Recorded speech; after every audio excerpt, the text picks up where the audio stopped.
You're watching Suck Professor. Hello, everybody. It's me, Hank. I'm joined by James. James. It's starting. Come on. Come on. It's HBO. Put the on the screen, James. It's Westworld. All right, hey everybody. Welcome to our show, season 3, episode 8 of the Westworld program. We just watched it. And we're going to do a podcast for everybody.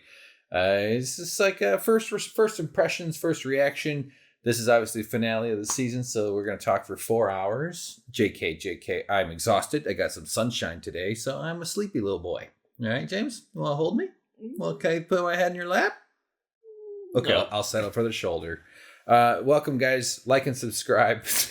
I don't know. Well, this one happened.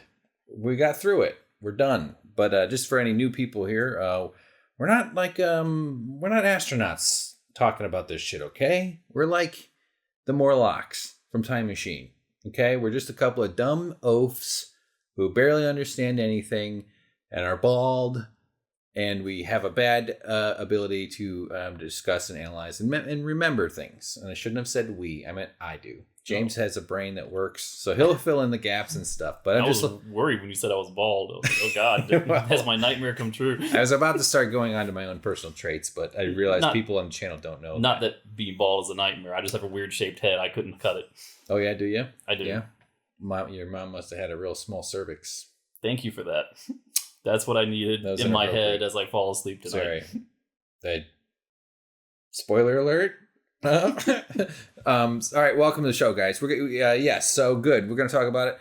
James, it's quarantine America. Any quarantine advice? How you handling things? You okay?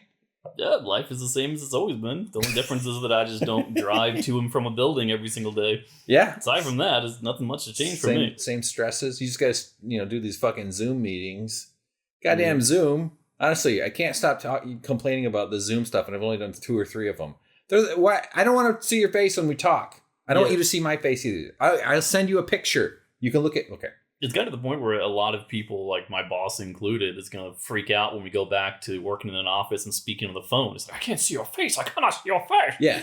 Oh, like, when you're in the office, you talk on the phone. Yeah, all the time. And that was never weird. But now all of a sudden, if you don't turn your camera on, I can't see you. I can't see you. I cannot communicate without seeing you. So when you're in the same building, you're on the phone. But when you're at home working, you got to have a video playing. No, he does this. No, I probably shouldn't say this. Yeah, don't put this on. I've had people I've worked with who do this where you're trying to work on something and collaborate on something, and you both need computers. And if your laptop isn't charged or available and you're tethered to a PC, usually a person will just call you and put you on the speakerphone. Yeah. And yet you're so close that you can hear your own voice echoing in the room next door. It's really weird. Oh, that is weird. Yeah, it's a little too close. It feels like a stadium announcer or something, but you're talking about really boring stuff. Right. Well, to me, sports are boring, but whatever. Sure. Hey, careful there. We don't want to piss anybody off. Because I don't understand them. That's why it's boring. Yeah. It's like watching a foreign language movie without subtitles. It'd be boring because you don't understand it. Well, turn on the subtitles when you watch sports, and it'll show hit points and video game depletions, and like when they use special potions when the doctor goes out there. The Gatorade bottles that the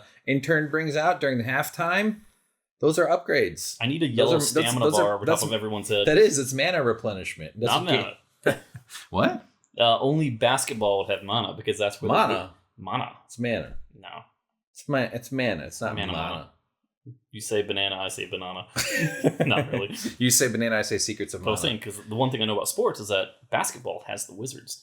Yes, basketball has the wizards. So that's why they would have the magic. You're also thinking of Harry Potter and World of Warcraft. All right, well, this is how the show works, guys. We ramble and we ramble and ramble. But James, I have a timer on screen that says when we're actually going to start talking about the episode. That's why I'm a little more confident with the rambling at the beginning here. Oh.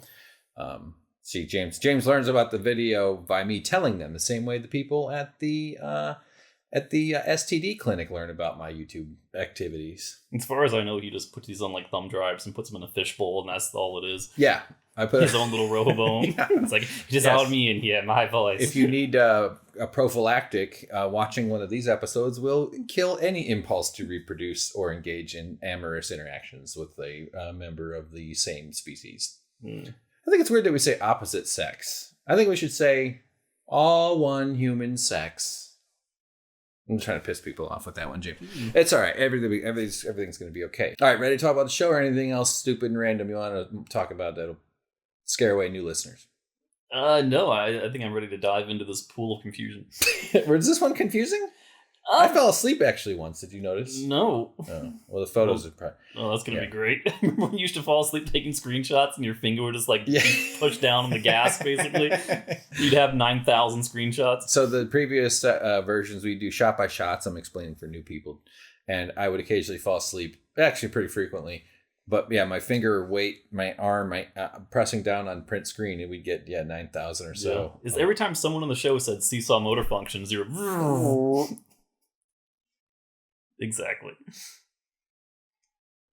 Also, I guess it's just me this time. So it opens up with a tree and the sky and Dolores and stuff. You know the FCC will fine people for having dead air on the radio, so they always have to keep talking.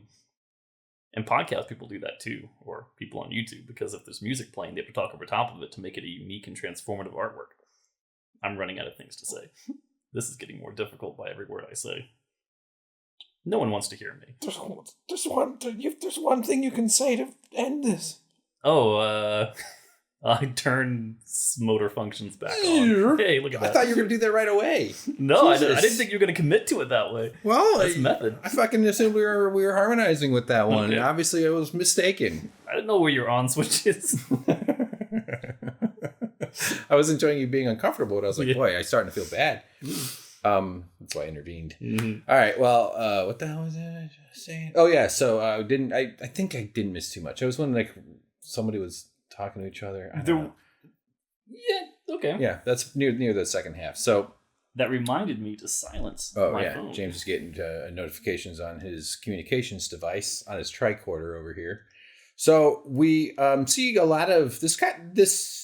I would say that this episode tried to tie back to some of the origins and some of the beginnings of it. At least we got a lot more sort of imagery of Dolores in even some of Maeve as well. But back in Westworld with the sort of yellow and beautiful, nice open fields and her in her blue dress and sort of they kind of wanted to remind us of the progression of the characters, or especially her in a lot of ways. Because much of what I'd say the theme of this episode, and you could say the entire season, was that this was about Dolores achieving her goal in a way and evolving, basically becoming what she was. It's themes of destiny and what were you meant to do, and stepping away from or breaking the bonds of predetermined outcomes. Exactly. Yeah.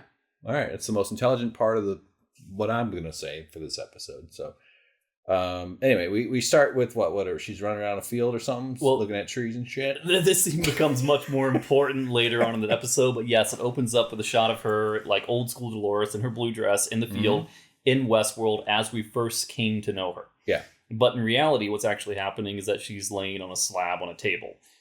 In busted up form, or in one of her original forms. Right. The kind of the first good working, when she had the metal chassis on the inside. Right. And so what actually happened the last time we saw them was the showdown between Maeve and Dolores. Dolores loses her arm, and they being Dolores, hits the EMP blast at Solomon and causes Maeve and Dolores to go down out for the count. Then Sirac's man shows up. Obviously, what Sirac wants to do is to retrieve Dolores' pearl so they can get the encryption key that Sirac has been wanting forever to get his immortality machine or whatever going. Mm-hmm. But the problem is that he finds that Dolores is not only bleeding from the stub of her arm, but she's also bleeding from the head, because before Aaron Paul, Caleb Nichols, decided to leave, he carved out the pearl. I've always wanted to take a lady's pearls. Yes. Bad impression. The word. Okay. Yeah, so someone has to take it. Did you know right away as soon as you saw the hole in the back of her head that it was him? See, it took me a while. But the whole thing is that he had the time to carve through the bone of her head to pull a pearl out of her brain, but not enough time to pick up the sword that Maeve was carrying and just chop Maeve's head off, pick her up by the hair, and take it with him. Oh, yeah, like a vampire. Yeah, I mean, he knows the pearls are there. He knows that Maeve is pursuing, because she's pursued more than once before. Right. He knows it's not going to end until she either dies or gets what she's going after. Why he wouldn't do that is a little bit of a mystery to me, aside from the fact that it would basically compromise the rest of the plot line that they're set out to do. Yeah, well, there's that, obviously. But did he know Maeve? I mean, did he perceive her? I mean, did he encounter her much? I'm just trying to remember. I mean, he knew that she was an enemy of their thing, but it's not like he had a personal background or something. Well, but he knew that she was like a Terminator level creature, much like Dolores. He saw her on the security camera coming in alone, right? And he saw that Dolores was leaving, saying that I might die. This could very well be the person who kills me. So he knew that she was a threat, and he knew that when you press an EMP and someone falls down dead or emotionless, probably wasn't a human. That's true. Yes, one sign of humans is you survive EMPs. Yes. Until you die of starvation. Yes, unless I guess if you were a pacemaker, it wouldn't kill you outright, but it would cause you go into what's the word? Arrhythmatic. Something like that. Yes. Yeah. It wouldn't be good times. Ah, my heart. Yeah. Yeah. Sometimes people have mini heart attacks and they don't even ever notice it. Oh, yeah. Yeah. It happens. Mm-hmm. Yeah. I was watching Wall-E and I started crying. I think I had a heart attack. All right, so then what? Oh, we... So I mentioned that Dolores was on a slab, but I got a little bit ahead of myself because we looked at a flashback of the original Dolores when she was just wearing her... What's the best term for that? It's basically like the Batman cowl, but only its skin. Yeah, like the bust. Like the bust. That's a good one, yeah. Like, well, bust is like boobs and stuff, but then they make... No, a bust is... I mean, yes, but in terms of sculptures, if someone has a bust on their desk, they don't have marble it's above breasts the on their... Yeah, that's not what it is. It's censored. Yes. Yeah, it's not just it's not cut off above. I have Beethoven's bust on my desk, and it's just his hairy nipples. Yeah, like a 68-year-old guy's tits. Yeah. It's like, are the hairs carved and they break off real easily? Oh yeah, the Renaissance. They didn't have a lot to do, so they meticulous detail. But they didn't insert real hairs. They just carved hair out of, and then you touch it, the hairs crinkle off, and you feel bad for busting off hairs. Yes. All right. But that was a look back of her origins, so that when it happens again a little bit later in the episode, the viewers will kind of be reminded that this is basically Alpha 1. Right. Dolores. Well said. Yeah. Back before she's flesh and blood, she's a plastic PVC metallic endoskeleton. Carbon fiber. Yeah, sure. I have no idea. But it's not the Fleshbot. It was pre-Fleshbot. Yeah. Yeah. So Windows 95 versus Vista. Yes. So we know that Caleb took the pearl. We know that he has it. He's on a motorcycle. He's jetting through the countryside. Let me say something. He's jetting through the countryside with no glasses, no sunglasses, nothing on it covered. Can motorcycle? Maybe we have some motorcycle riders in our audience. I know you can ride without glasses. It's literally possible, but it's like almost impossible to do, right? Like a bug hits you in the face, you're fucked. And the wind is just real bad on your eyes. You can go short distances, I would imagine, or slow speeds. I think no glasses on a motorcycle is like almost like super risky, like dangerous, and like virtually to the point that you can't do it. Mm-hmm. Unless it's an emergency, you got to get to the prom before she says yes to the guy who you don't want her to marry, and before the baby shows up. It would be a and then the Pope crash lands through. Can you imagine the episode if Sirach captures Caleb Nichols at that point? He's standing next to the motorcycle. He's like, "Well, I couldn't get away. Didn't have my helmet. My glasses. Didn't have glasses, yo. Nothing I could do." Yeah. It's a very good point, though. Yes. That's just, and I don't even. I personally, I find motorcycles impressive machines, but the risk is just too great for. There's a lot of little things like that make no sense in this episode or this entire series, where it's just kind of bends the rules of reality and practicality a little bit too much. Maybe a little too much, but I could be wrong. Maybe people ride motorcycles without that too. All right, so I actually forgot about this scene until we started it up again in this episode. Is the one where Ed Harris comes out of the gas station with Stubbs and Bernard. Yeah, and he's with the gun. He's very upset because he found out they don't have red vines in there. They only have black licorice. Yeah, which is unacceptable. Licorice? No, I hate red vines and black licorice. And what's the other one? Twizzlers. I hate those too. Twizzlers? It all tastes like wax to me. I don't like it. So the textures kind of. Yes, it's like eating a candle. I can't do it. Okay. All right. Interesting. I want to like black licorice. It's very distinct though. I get why people either love it or hate it. Yeah. But I've choked down a few red vines. I can swallow a couple here and there, a couple super ropes. And then it comes out your butt, and then you pull on one end, and then you pull on your mouth end. Kind of like people do when they put noodles in their noses. Mm-hmm. All right, I'm in a weird mood. Sorry, I think that nap woke up some energy. Ed Harris and Bernard are having a little confrontation. Bernard's trying to talk him down, right? And he's like, "Hey, don't do this. I don't think you know what you're up to." I don't know what they say, and then they start shooting. Well, in the prior episode, Ed Harris comes back with a gun, and he essentially says, "You should have killed me when you had the chance, because I'm going to kill you now. And if I don't kill you now, I will kill you later. Yeah.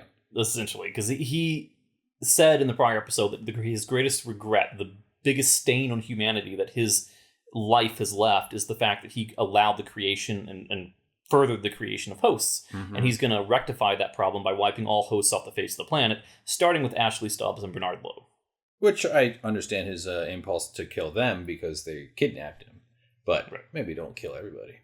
I don't know. Yeah. Would you kill all the hosts, or would you try to integrate them and be like, hey, you guys deserve rights too? You fucking freaks, you monsters, you Roombas. No, I got no problem with hosts. Hosts would be cool. That would be kind of fun. I think it'd be nice. Like Bicentennial Man. Yeah, I'd be like having... One of the worst things about having like a dog is that eventually the day will come when the dog dies. How would you like to have like a grandmother that never dies?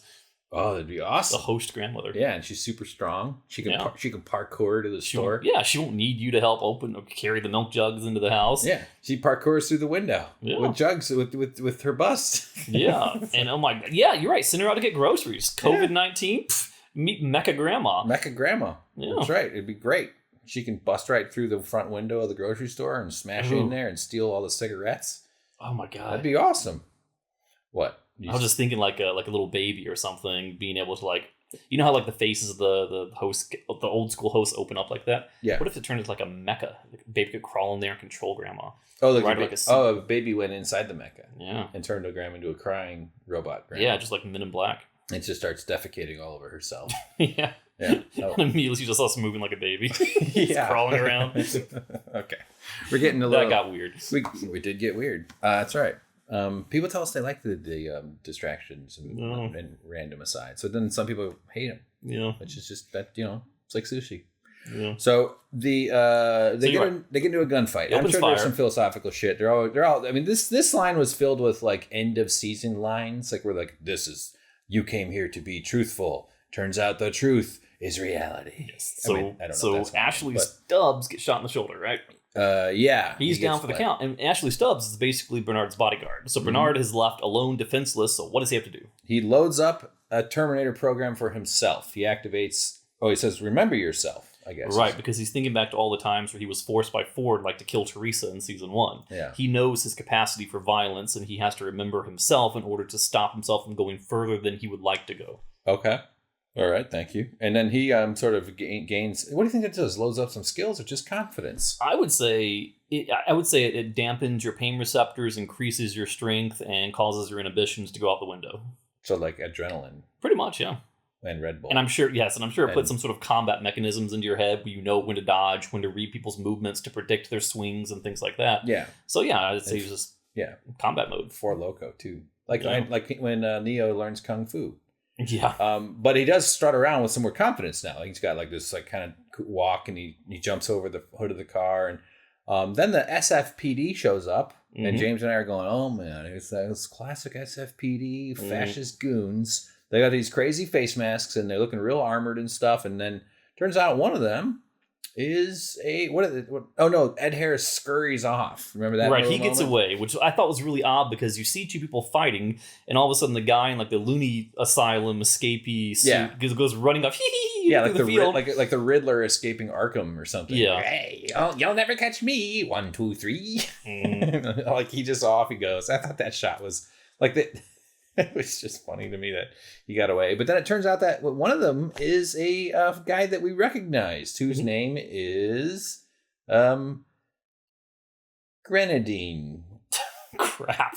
The whole time we were watching this, I was like, I gotta look his name up. But no, Hank's gonna remember it. Hank's got me on this one. Why would I remember? Because you're good with names and faces. I'm good with faces, not names. I don't know. He was the traveling companion for the Man in Black. Yeah. He gets shot down from the noose. Yes, and he's dragged behind the horse or like tied to the horse. Yeah, he was the guy who... the kid and the girl. Yeah. The little girl and the guy. At the Pueblo house or whatever. He the Mexican village kind of. Yes. With the well. I liked him a lot as a character. He's a good character. Sure. So essentially what we've got here is seeing his face tells us what?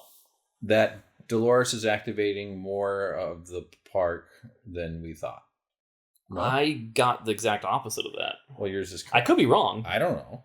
I got that this is someone from Serac, because Serac was the one who's in control of Delos. He's the one who can go into cold storage and bring these people back out. Well, they torched a lot of them, though, right? Right, but he said before you torch them, I need you to go and get select ones out of cold storage. Yeah. And I'm assuming that this is one of the select ones because Maeve would have known who he was. He would be part of their forces coming out to enact the will of Sarek. Otherwise, I don't really know how Dolores would have gotten this guy. I mean, of course, she could have printed him, but why would she print him? It wouldn't make any sense. You'd pull him out of storage. And the reason I think they pulled him out of storage is because if I remember correctly, and I could once again be wrong about this, but I thought his neck was a little bit messed up. Like he wasn't freshly printed, that he was coming with battle damage from having been in the park. Oh, I don't know. I don't recall that. But he does give something to Bernard. Yeah. And what I'm going to do is, if you want to keep going a little bit, for sure. I'm going to play this a little bit slower because he gives Bernard what appears to be a briefcase. Yes. And also a piece of paper that gets folded up so quickly you can't really tell what it says. And God darn it. So James is on the iPad, so he's going to pause it. I'll take a picture. We'll put it in the video when James so 9:33 is right where I want to hit it. Yeah. So, did they show what's in the briefcase? I don't recall. Okay, I knew they would eventually. But then, oh my God, there's also that reference to. I've had to do this stuff where I'm trying to get screenshots of things. You just have to guess, and. So close. Oh, Lawrence is that's Lawrence. All right, we got it from the closed caption. Okay, success. Let me just. So it's an address. What is this? A 27713 Ravens Road, Los Altos Hill, California 94024. You can tell that this particular host came from storage because he has significant brain damage because he draws little lines through the sevens. Normal people don't do that. That's just weird. The line through the seven? That's so weird.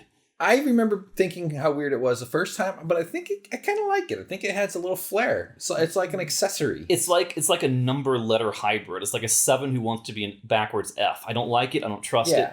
Get out of here. I think fake it's 7 good. Fs. If you have like a sloppy end to your 7 and you get the little curl bit, and because sometimes a 7 can look like a 2, especially if you're not using good sharp angles. And I think sometimes it saves it from that. But other than in that sense, there's a functionality to it. But otherwise, I do find it kind of, I know what you mean, though. It creeps me out in the same way that a $sign with one line through it creeps me out. Oh, really? Yeah. That is abnormal. That's abhorrent. What about the 4 that's closed? The closed 4? A 4 that's closed? Where the top, so normally 4 is like basically an H with a tail and only one leg. Okay. Sometimes people will angle the opposite the tail, the upright. They'll turn that closed. You've never seen a closed 4? No, but anyone who does that must, these 4s, must be an outlier. That 4 there would be like angled, so it's almost like a backwards R without the curve. Yeah, I don't like that. No, backwards P would be better. Would be more accurate. Oh, you missed the toilet then. Yeah, no kidding. Don't ever try that. Don't. Backwards P.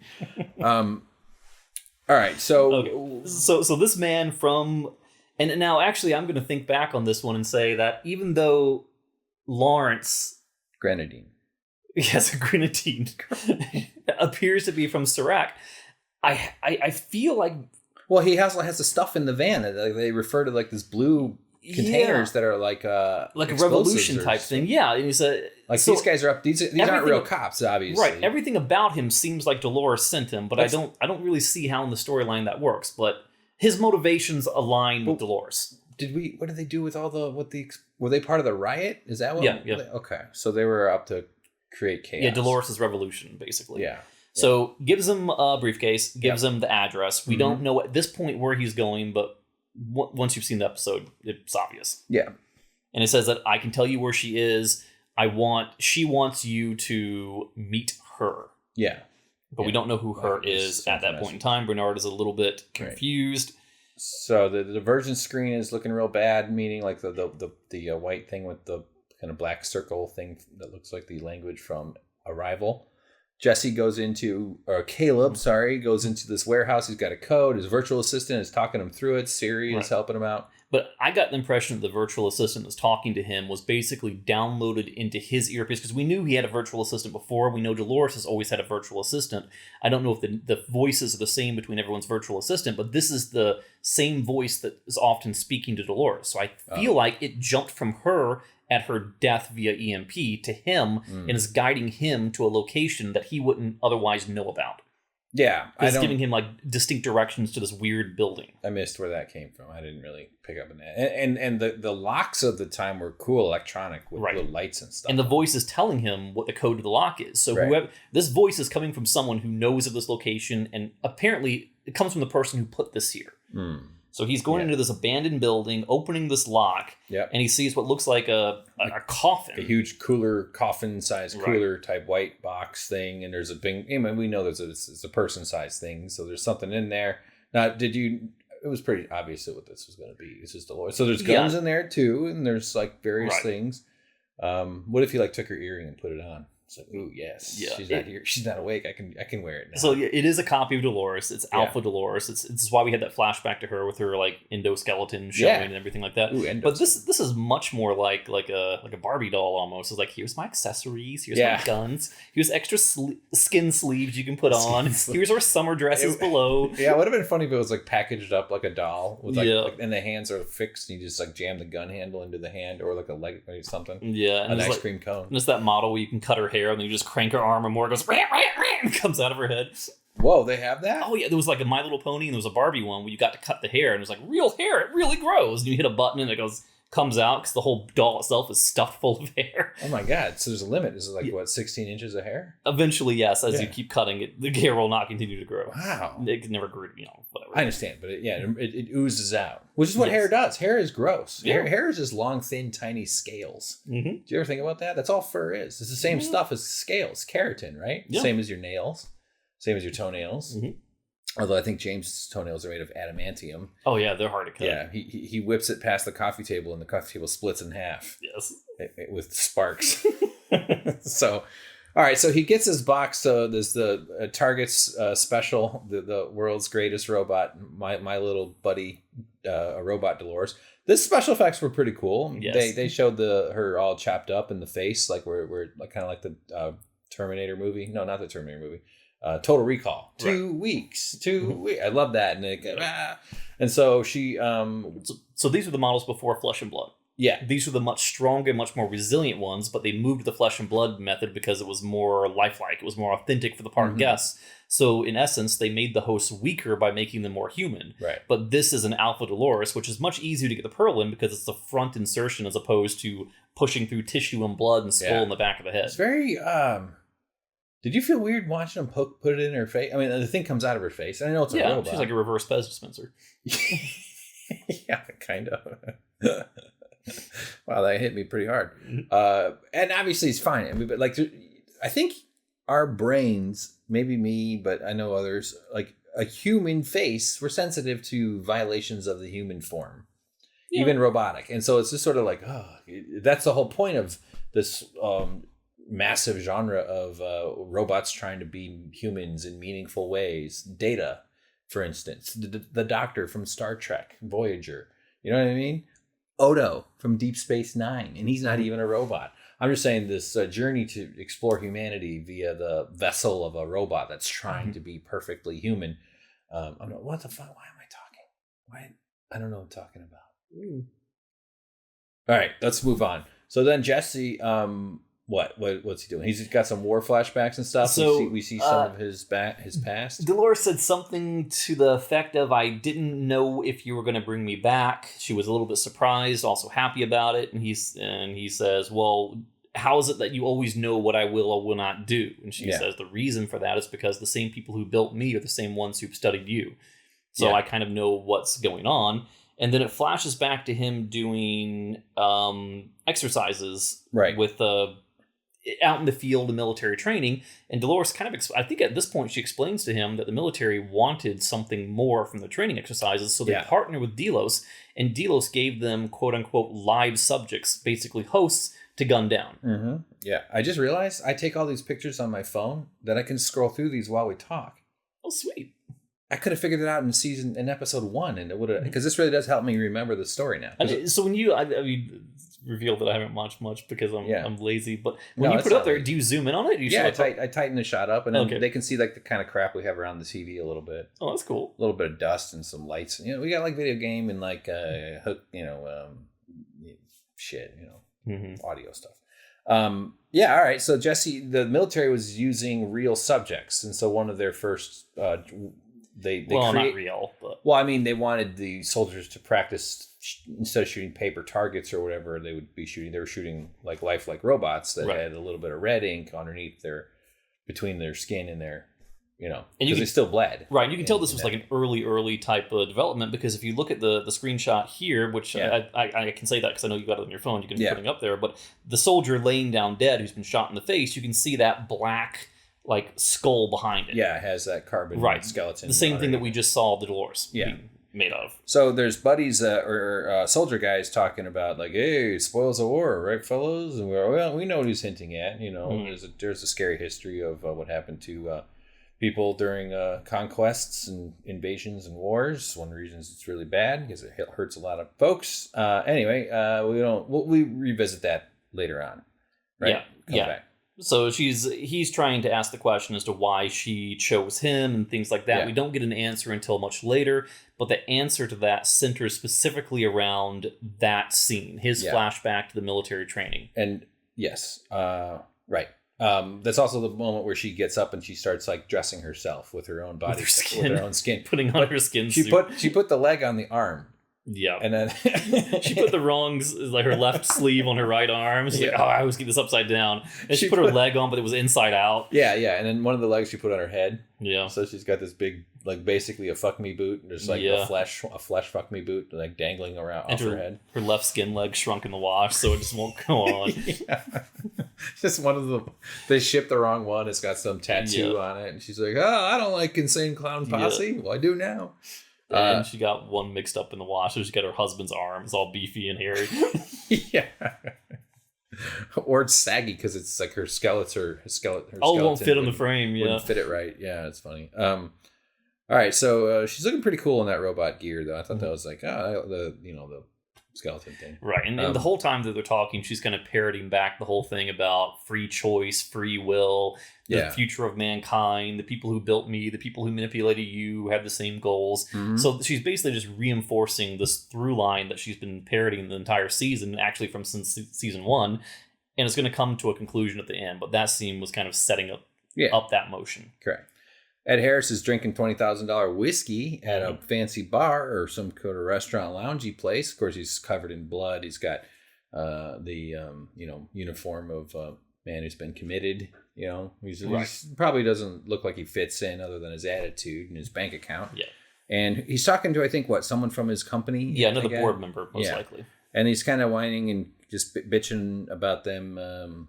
What they freeze? They thought they froze something. His assets. Right. They thought he was dead. And right, because they were declared dead. Yeah, that's right. So he says basically, thaw them out, get me my helicopter, get me my jet, give me my jet. Mm-hmm. I need my assets because I need to fly across the world because I've got a mission to accomplish. I've got to take these hosts out. Right.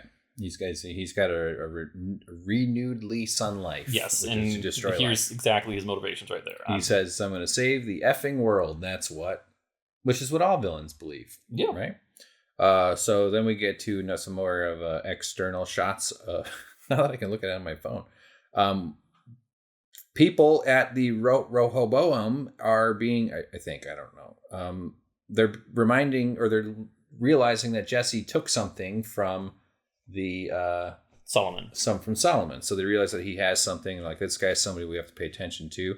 You think they would have figured it out a little quicker? Yeah, they look back at security footage to find out that he had taken something, that he was the one who took Dolores' pearl, and then he being Sirach, questions Maeve, saying essentially, if you knew that he was there and he was doing something there, why did you not tell us? And she says something like, you've got the oracle, darling, or something like that. Yeah. When she says darling, that someone is getting some much deserved sass. Yes. Much deserved. So now we get to the Riot sequence, which, or part of it, I don't know. I mean, we kind of see it more than once. Caleb and Dolores are trying to get into Insight, or they're on their way. And I might be confusing my when it comes up, but we learn that they can't get there easily. It's like things are chaotic. There's lockdowns. There's perimeters that they have to get past. So I think that's where they're trying to go in this moment, where they shoot through the elevator, right? And then they decide to go a different direction because they're like, oh, there's 3 humanoid life forms, and then she shoots and kills the elevator. 3 hostiles. 3 hostiles. Oh, they knew they're hostile. Which would be there was like just 3 cleaning ladies just having a late night shift. But that's the thing I was worried about. Well, not worried about. That I was thinking about when that happened. I don't know if that's happened yet. But if you've got an elevator that's got 6 people in it and 3 of them are hostiles, and it just says, oh, there's 3 hostiles in there, and you gun through the door, yeah, you killed more than hostiles. Well, maybe she's got good aim, yeah. and she knows which ones are the hostile ones.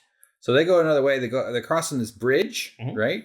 Yep. And they run into some folks who, well, first, I think I jumped ahead with the shots that I'm looking at. So, these people, I was a little confused by this because they said that they were referring to him as Sir. On the bridge, and she comes up to some guys. And Jesse's first is like, he reaches for careful. His gun. And she's like, no, they're with us. Right. Yeah. And she says that she's paying them, but she also says something that makes it seem as though that something they did with Solomon freed them, that these were people who were in containment, the outliers that were being held in stasis with Solomon.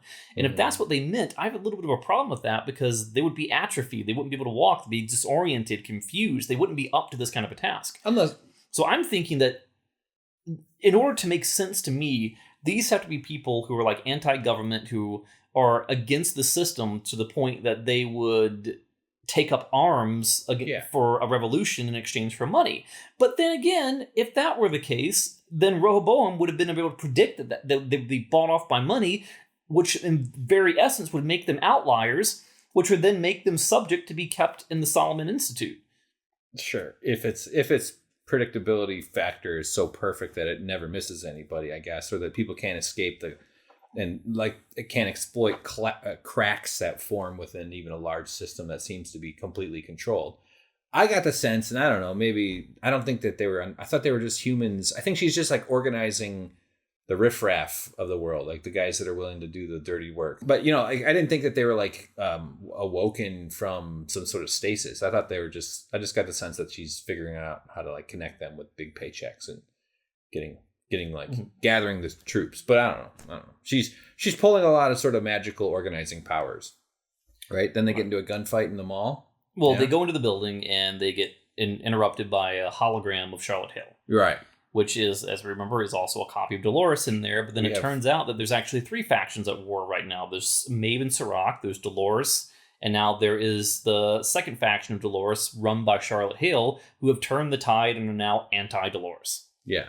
She's become Obi-Wan Hale. Right. So her motivation is that we thought that she was deeply connected to the family of Charlotte Hale, and she was for a time, but the act of violence that separated her from that had an awakening inside of her that gave her, I guess, a motivation to change her mind entirely, saying that her family was a weakness and that she was liberated from that weakness. Trauma of that car explosion where she was all covered in jelly and turned into burn wounds.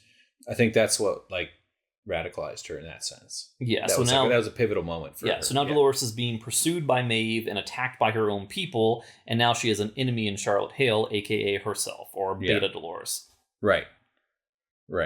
So they managed to survive that gunfight somehow, and they head off, and they're back on the bridge or something, and they're trying to escape. What are they going? They're going somewhere. She tells Jesse to go to Rehoboam. Yeah, they're trying to get there so that they can basically take the plan from Solomon on a flash drive, insert it into Rehoboam, and have it cause havoc on the system to cause it to go haywire for Dolores' plans to come to fruition. Yeah. Now, I don't know if it's happened just yet, but there was a particular scene where they were pinned down under fire.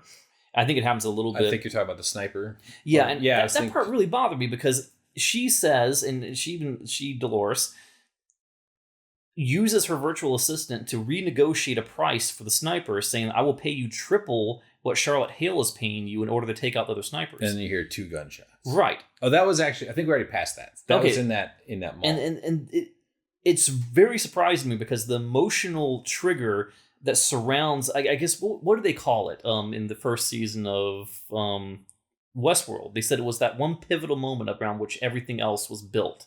Oh. It was your core. It was your... Not like linchpin or key. Yeah, it was your key memory or God, I hate that I can't remember this. Yeah. But it was the centralized moment that defined who you were at that particular time of your life. Uh-huh. And in this sense, you could argue that Caleb Nichols was the moment where he was forced to kill his partner, Francis. Yeah. Because the system, Solomon, at the time, offered money for them to motivate them, saying the right amount of money can change any relationship between any two humans. Yeah. So she did to those people off screen the same exact things that Solomon did to him, which ruined his life, and yet he sat there and didn't even bat an eye when she did it. Okay. So you're saying that she committed a similar crime. An exact same crime. Very, very almost exact similar against a sniper and two other guys. Right. After killing other people. I mean, they got a big body count for all these people. You're not supposed to care about the goons, James. I've seen Minions, okay? You don't care about them. But the fact that he had no reaction to that bothered me. Okay, so Jesse, you're saying it would have made sense for Jesse to realize that he's working for someone who treated him, or who was treating others the way he was treated. Who was behaving exactly like Solomon. Yeah. Okay. All right. Yeah, I get that he wouldn't care that much. It's someone else's trauma. I'm not saying that he's not the kind of guy that would care, but I don't know. I hear what you mean, though. Yeah. Yeah. He could have walked away, ordered an Uber, and gone to Taco Bell. Yes. So Maeve shows up with a sword, and they have a nice little fight, right? And they do. Yeah, but she has to do a cliche thing where she drags the sword across the ground, causes little sparks, and Yep. That was fun. Yeah, that was just kind of lame. Then Dolores runs towards the bad guys. I thought the fight sequence was pretty bad, honestly. Yeah, it seemed like they were moving in slow motion. Yeah. We have more fighting to come here too. There's a lot of squaring up with each other in this episode. I was thinking, how did these 9 dudes that all had highly futuristic semi-auto or full military weapons, probably fully automatic, and she's just they were shooting at her. Maybe she's a robot, she can take it. Maybe that's what I'm missing. Yeah, maybe that's just what I have to accept. Well, we do know that she's in her new metallic body. Yeah. So, and we know that for a fact because we've seen it, and because later on she's in a sword fight with Maeve, and Maeve, she blocks the blade with her arm, and it sticks right in the arm, and she can't pull it back out. Otherwise, it would have gone straight through a human arm. Right. Although some of the bullets would just travel right through her, right? Right. Yeah. There's empty space. Yeah. Plenty of voids in that. Anyway, I just found it. I know it's action hero stuff, but it just didn't read real. Yeah, convincing. It was a scene that was supposed to be like an epic showdown, and yet it came off as just boring. You know when who's the hot guy from Game of Thrones? Peter Dinklage? I knew you were going to say that. Yes. I mean, he is. I meant to say King Baratheon, Jamie Lannister. Mm-hmm. And Bronn go down and they fight the sand snakes. It was one of the worst choreographed moments in that show, and it had the energy of like that they practiced for 2 minutes, and they're like, we got to go, guys, we're out of money, we can't shoot tomorrow, we have to finish this right now. I don't know, it just didn't seem, I don't know, whatever. It's a very small detail. That's fine. They're not going to kill Dolores off with some random faceless goons. Yeah, she's got at 1/3 of the way through the show. She has both internal armor and plot armor. Yeah. And John Wick battle techniques where you get real close with the gun. You know that thing where you shoot them in the face from 2 inches away from their face? It's sort of like Equilibrium. That she's those you fight with, instead of knives, as guns. So it's close combat gunfight. Yeah, right. It's very distressing to be that close when you shoot someone in the face, I guess. And that's what makes it badass. So they're doing gunshots. She's taking a couple of hits and stuff, but nothing stops her. Now we get to see some riots. And this also had sort of a very staged, not sound stage, but just they had one location and they filled it with a bunch of extras. And it just didn't feel persuasive. It didn't feel authentic to me. You know what I mean? They're trying to make it seem like she's causing upheaval in the entire society, that there's, it's really hard to do that. Government is enormous, and to an actual physical revolution is virtually impossible. Mm-hmm. That said, if one were to, and this show is trying to touch on themes of global manipulation of entire populations. So if they are actually influencing that many people, and that many people are going through something chaotic, it's plausible that, it just seems highly unlikely. So make it seem more realistic. I just wasn't, it just felt like they were, again, kind of cheaping out a little bit on it. I don't know. Yeah. Missed the mark for me. But they're the rioting and they're just like wandering through this riot weirdly. But there was a good line between Dolores and Maeve during their fight. Oh.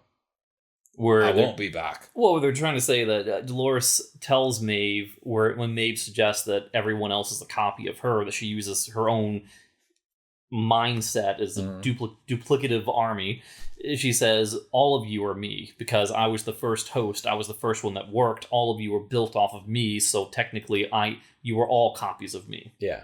Which was kind of a cool throwback. Sure. Yeah. That's what the Apple IIgs likes to think, right? Yeah, and then the sword gets stuck in the arm when she deflects it, and that was the moment of realization for Maeve that Maeve knew she was outclassed, that she, in a human shell, cannot possibly withstand a physical altercation with new, I guess you could say downgraded Dolores, because she's more machine than human at that point, less no blood, tissue, or anything like that. Analog kind of. Yeah. And they also do the Chekhov's samurai, where they have the sword land near the camera. Yeah. That's always a thing. So she says something when she beats Maeve in combat. She throws Maeve all over the place against a cement potter plant, cracks the cement and everything. And she says, what becomes of this world will be up to them. So Dolores is basically saying that she doesn't want to annihilate mankind. She doesn't want to kill humanity. She wants to destroy their world. She wants to tear apart the rules of society, to crumble civilization, and to let them choose a new path forward, to give them a choice so that they're not shackled in the prison they were born into. Right. Yeah. And she also says, she's standing over top of Maeve, and she says, I also want you to be able to decide, or something like that, as if to say, I'm not going to kill you. Right. And she walks away from her. But as she walks away from her, what happens? Well, she shuts down, right? Her Duracell batteries run out. Yeah. No, she is manipulated by... Who shuts her down? Charlotte Hale.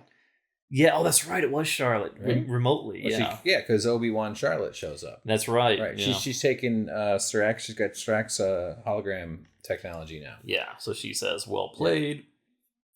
Like, what is the hologram? Is it does it have does Hale see the scene from her perspective? Is there a camera? Is it sophisticated video imaging somehow that shows her the viewpoint, or is she like standing above it like a video game, looking down from an isometric perspective? They never explain because of some like tower mounted camera. You know what I mean? Because as far as we know, based on technology as we understand it, any sort of hologram, a hologram being a projection, requires a source of projection. Yeah. And yet this show completely breaks that rule and makes it, who knows? Yeah, it's just like a ghost showing up. And then, but like, where is Hale staying? Like when Wolf Blitzer does it on CNN, it's because he's got wizard powers. Everybody knows that about Wolf. But I don't know. Anyway, so she says goodbye. She's basically saying it's over for you. Yes, and then she disappears into cubes. Right. So she shuts down. Dolores shuts down, and the problem is that as she shuts down, Maeve is standing behind her with the sword. Yeah. So there's a moment where we see Maeve walking up to her, and she's in like execution pose. She's on her knees with her head down, exactly as you would want to be if you're going to chop someone's head off. Knowing that the pearl is inside the head, I was debating as to whether Maeve was going to show mercy to her because of the fact that Dolores just showed her mercy and chose not to kill her, or if she was simply going to take the head back to Serac and say, here, your encryption code is in here. Yeah. I got what you want. Now upload me into a pretty field and let me be with my daughter. Yeah. Daughter's probably getting hungry, just living in that field. She left the daughter with just one bag of Doritos. She's like, I've got to get back to her. She found a mouse nest, so she's been eating mouse babies. All right, so more of the sort of generic rioting going on. I don't know why it bothered me. It just didn't feel authentic. I guess maybe it felt fine for others, and I hope it did. So the whole thing is he wants to get to Insight, and he can see like the Riot robot that originally was guarding Rehoboam. And that's the other thing about Rehoboam that bothers the heck out of me is that it's just every time they go and they get in front of Rehoboam, they kill like a guard or two, and then they're standing right in front of it. You can see it from the street because it's in the lobby of a building behind thin glass. It's like something like that you would expect to be like on the 60th level of a subterranean complex guarded by a million different elevator codes and passcodes and redundancies and backups 4-foot thick blast-proof doors and it's like, but yeah, it's just like the Rockefeller Christmas tree, and then it's like it's right there. Well, maybe it was an act of hubris, and they thought that they were so powerful that they could just flaunt it, kind of, and use it as sort of their branding and their logo and their marketing. thereby putting it in their public lobby of this building or something. I mean, not to get political, but imagine what it would be like if the White House, the president of the White House, was just inside like a canvas tent sitting on a sidewalk somewhere. Well, honestly, I haven't checked Twitter in a while. It wouldn't surprise me if that's what's happening right now. Yeah. Actually, I'd be stunned. But yeah, it is weirdly vulnerable and accessible. Even after, it's one thing like if it's like it's peaceful up until episode 1, and then they're like, wow, some things are getting intense in this world. There's some crazy ass robots that didn't exist before and like are gunning for us. Maybe we should tighten security up a little bit here. Yeah. Yeah, maybe we should put curtains on our glass so they can't see Robo. Yeah. Oh, at least that. And there's a riot outside. Maybe we should call in the mercenaries and the troops and the extra security guards that we have on retainer to show up for, Yeah, I agree. Or how about make Roboam like cloud computing so it's not a physical targetable asset? Mm-hmm. Make it intangible. Make it like Skynet so you can't focus your attack at something. And how this ends, this episode, just jump to the very end. Rehoboam is plugged into a USB, and then iTunes takes over to try to do an automatic update, and then it deletes all the contacts. Yeah. That happened to me once. Fucking iTunes. And I couldn't back it up. I didn't know the password or something. Mm-hmm. Fucking iTunes just killed my phone.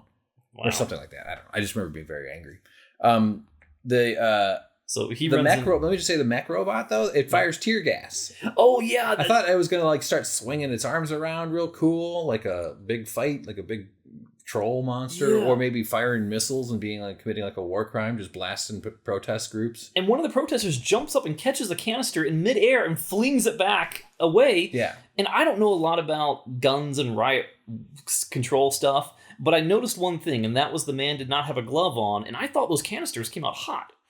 I don't know. Maybe I would think they'd be tough to catch. I'm not sure what speed they're at or what kind of propellant. If it's like a bullet being fired, like an explosion of I imagine it's some kind of small amount. I'm not sure how hot it would be. They're not t-shirt guns.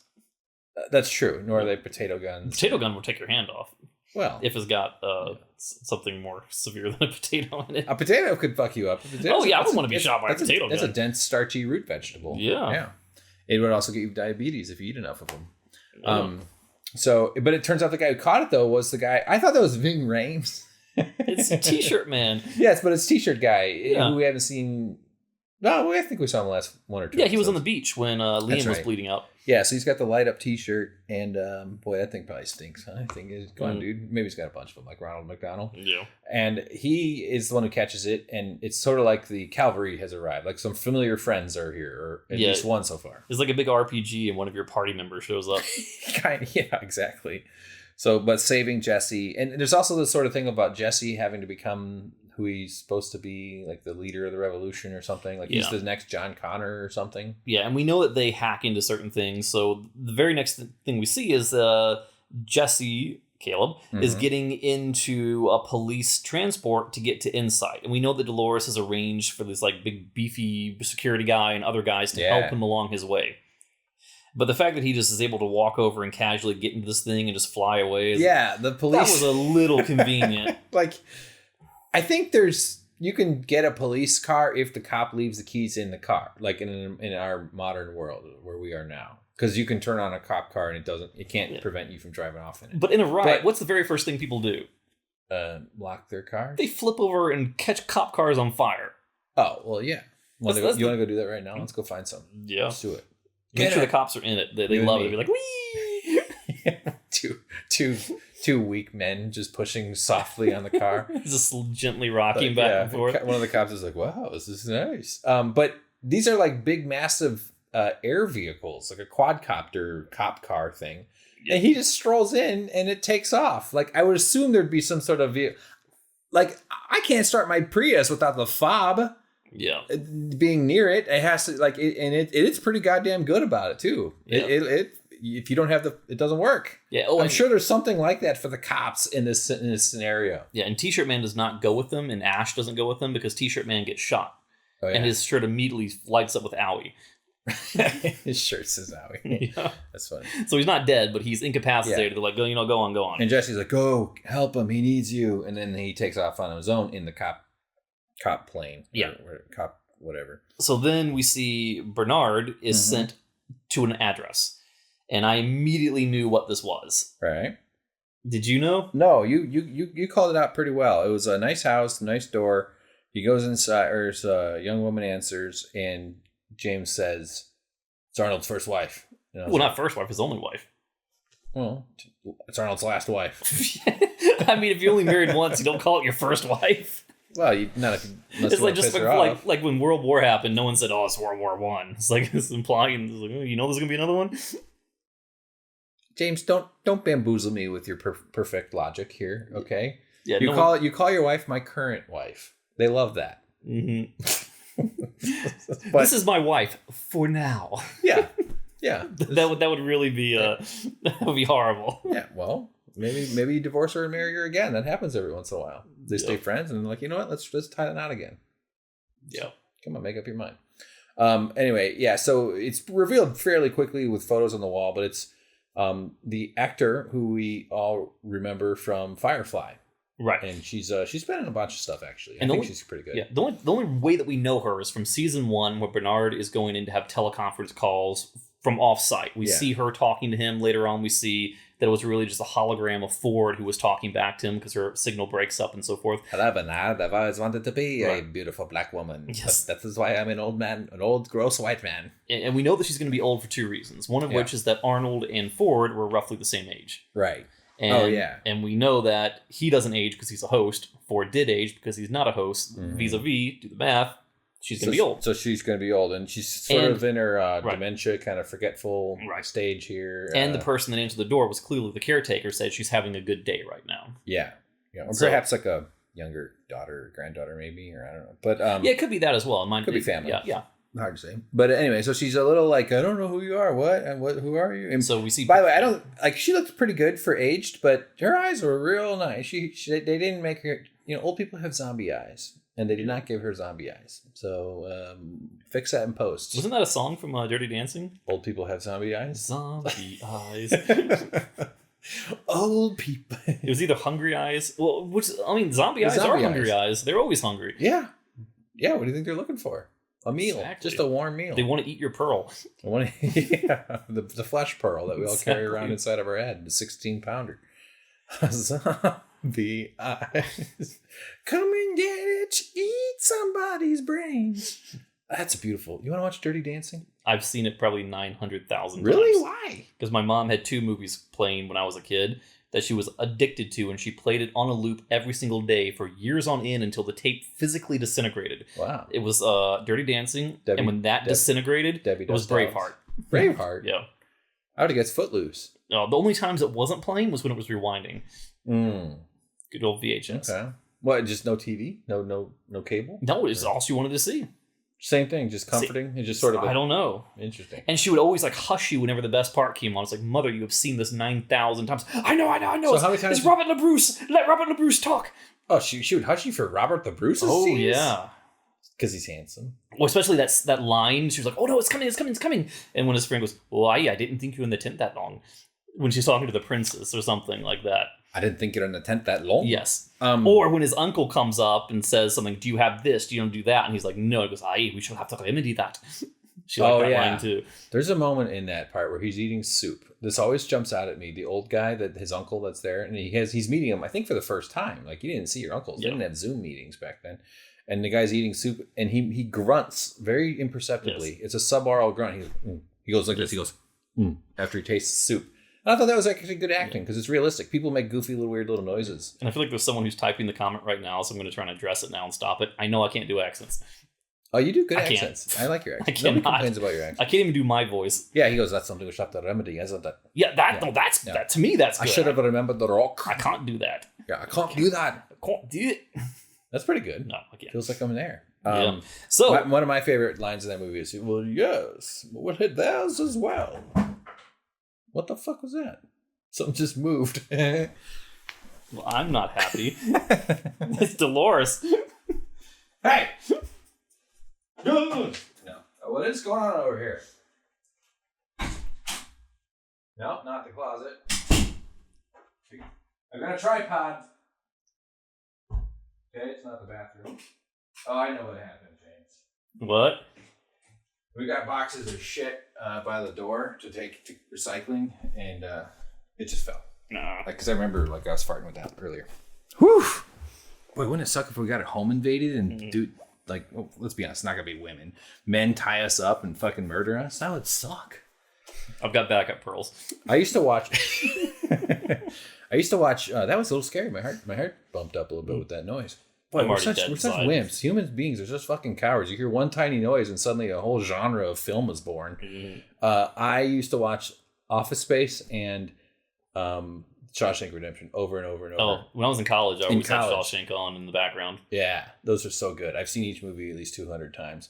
I'd fall asleep. I'd come home from class. Our cable was turned off because we were deadbeats, so we had no TV. So I would put on Shawshank or Office Space. But Shawshank was especially great for napping. Morgan Freeman's voice, a bunch of prison rape. And you just fucking it's being on mama's titties. Just fall asleep like a little baby. The sisters. I want to say Andy Dufresne put up a good fight. I'd like to say Andy Dufresne that put scene up a is good fight. Bothersome as crap. Yeah. You know when people are like, well, man, more men are raped than women. It's like, yeah, because there's only men in prison because prison is horrible. We could do better than that. There's okay, whatever. Anyhow, we're back in the house. Good times. We're in the house that Arnold built. Yes. Yeah. And we see, just in case any viewers did not pick up on it, we see a picture of her when she's young. We see a picture of Charlie when he was young because he was only ever young. He never existed. Was he? He was never real. Or he died. Yeah, he was real. The memories that Bernard had of him were Arnold's memories. They weren't his memories. But yes, Charlie was always real. So the death was a real boy died. Yes, that is a real photograph. All right.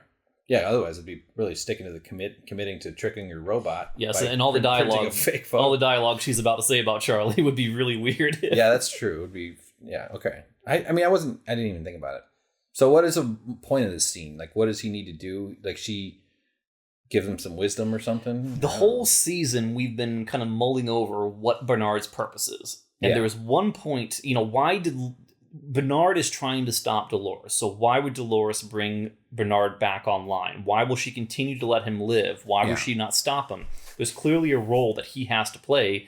And despite the fact that their two ideologies don't line up at this point in time, she trusts him more than she trusts herself. Right. And he says, at some point in this episode, that Dolores put something inside of me, I can feel it. And at that moment, I knew exactly what it was, and that was the old switcheroo. That Dolores never had the encryption key inside her. She put it into Bernard for safekeeping, and that's why he exists right now.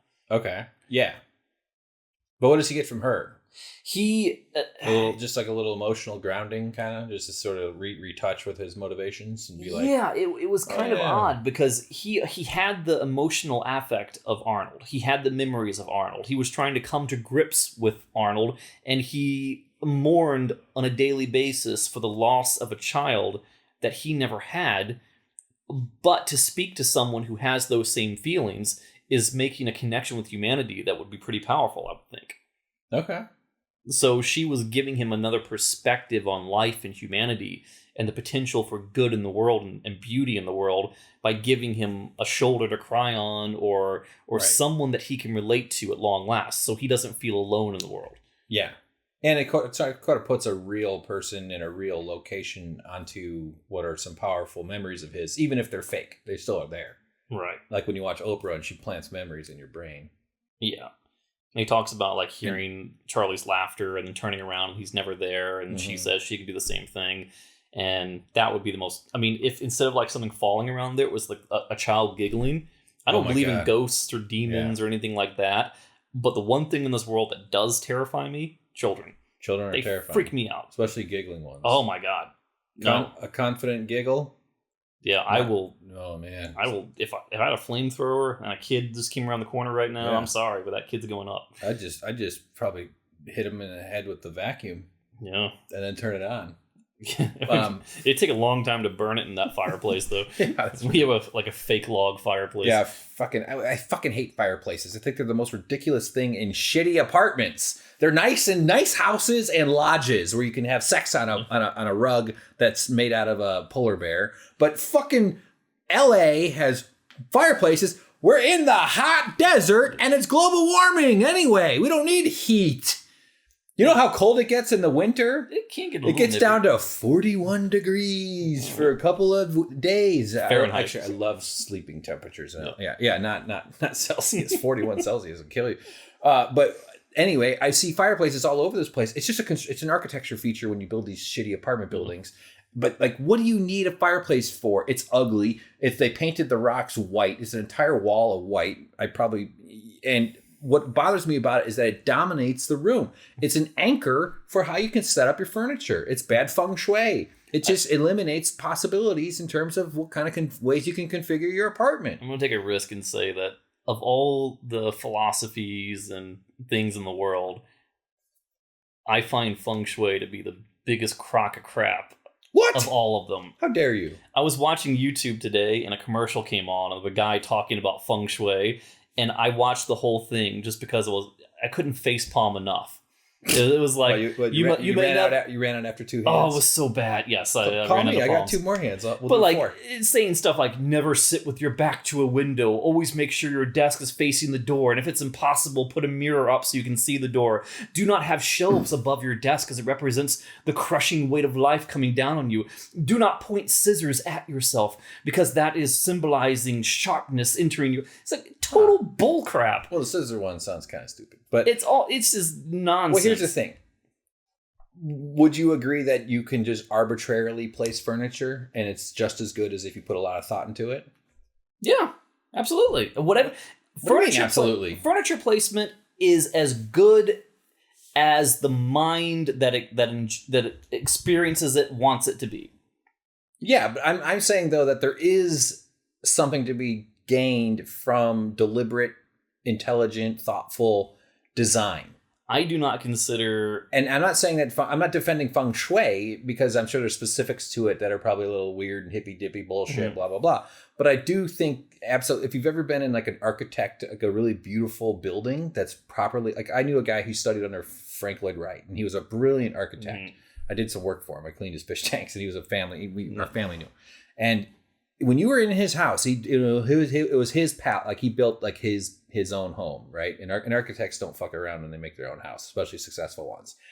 It was like you felt like you were in a piece of art. Like it felt cool to be. There'd be weird beams of light coming out of nowhere. Not like sunlight, like outdoor light. This is the servant standing in the corner with light emanating from his eyes. Yeah, they're like, what is this strange device casting shadows and light all over the place? No. I mean, like, because it had strange, weird little but it felt cool. Like it felt like I'm saying, design and architecture. Not that I have any idea what I'm talking about, but I do agree. I would defend the idea that placement and proximity and choice. And I don't really care, but. You know, our apartment's a total mishmash of all kinds of weird stuff, but we don't put any. I mean, my God, my woodworking crap! I can't believe you tolerate it. But yes, I hear what you're saying though. But anyone who if anyone ever tells me is like, just tries to describe to me of the chi or the energy or the chakra flow through their living room, I feel like my eyes will roll so hard they will detach from my brain and just like fly out my mouth. Right. Okay.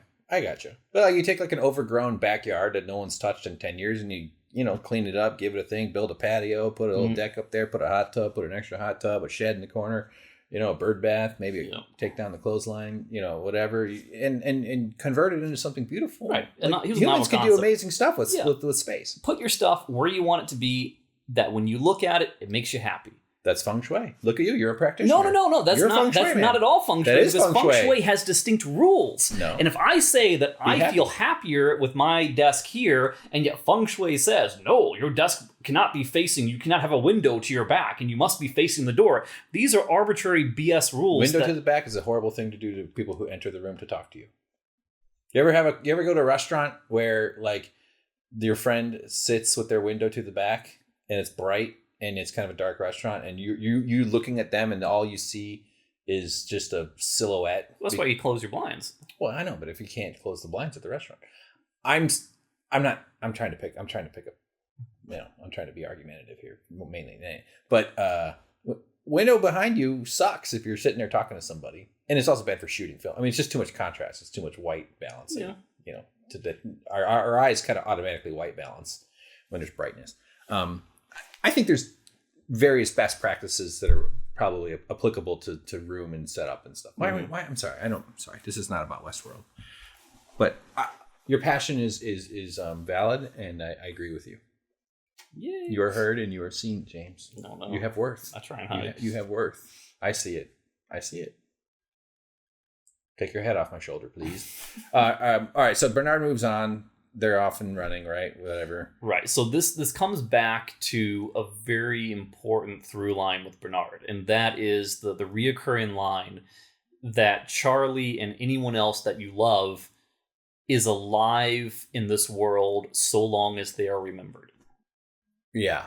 And that's something that he's connecting with her about, saying that as long as I remember you, you exist. Oh, but nice. she says that, and if I died, the darkness would take that too, would take her memories of Charlie, and then Charlie would essentially cease to exist because she's the last repository that exists that has a memory of him, because to her, Arnold is gone. Yet, she's got issues, she's got dementia, things like that. She does grab Bernard's hand at one point and call him Arnold, and that had an emotional impact on him because it's the first time someone's treated him in the way that his memories line up with.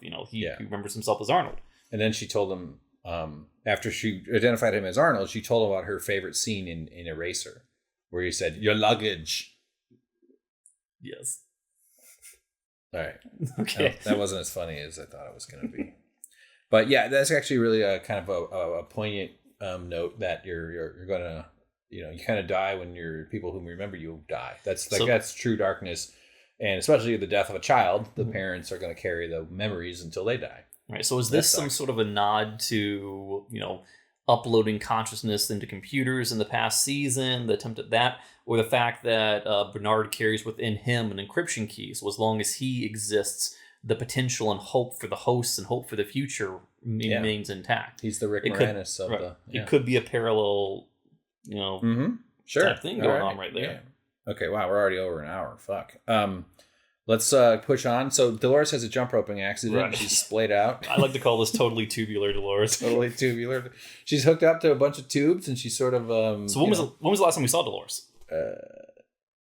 She said goodbye to Jesse.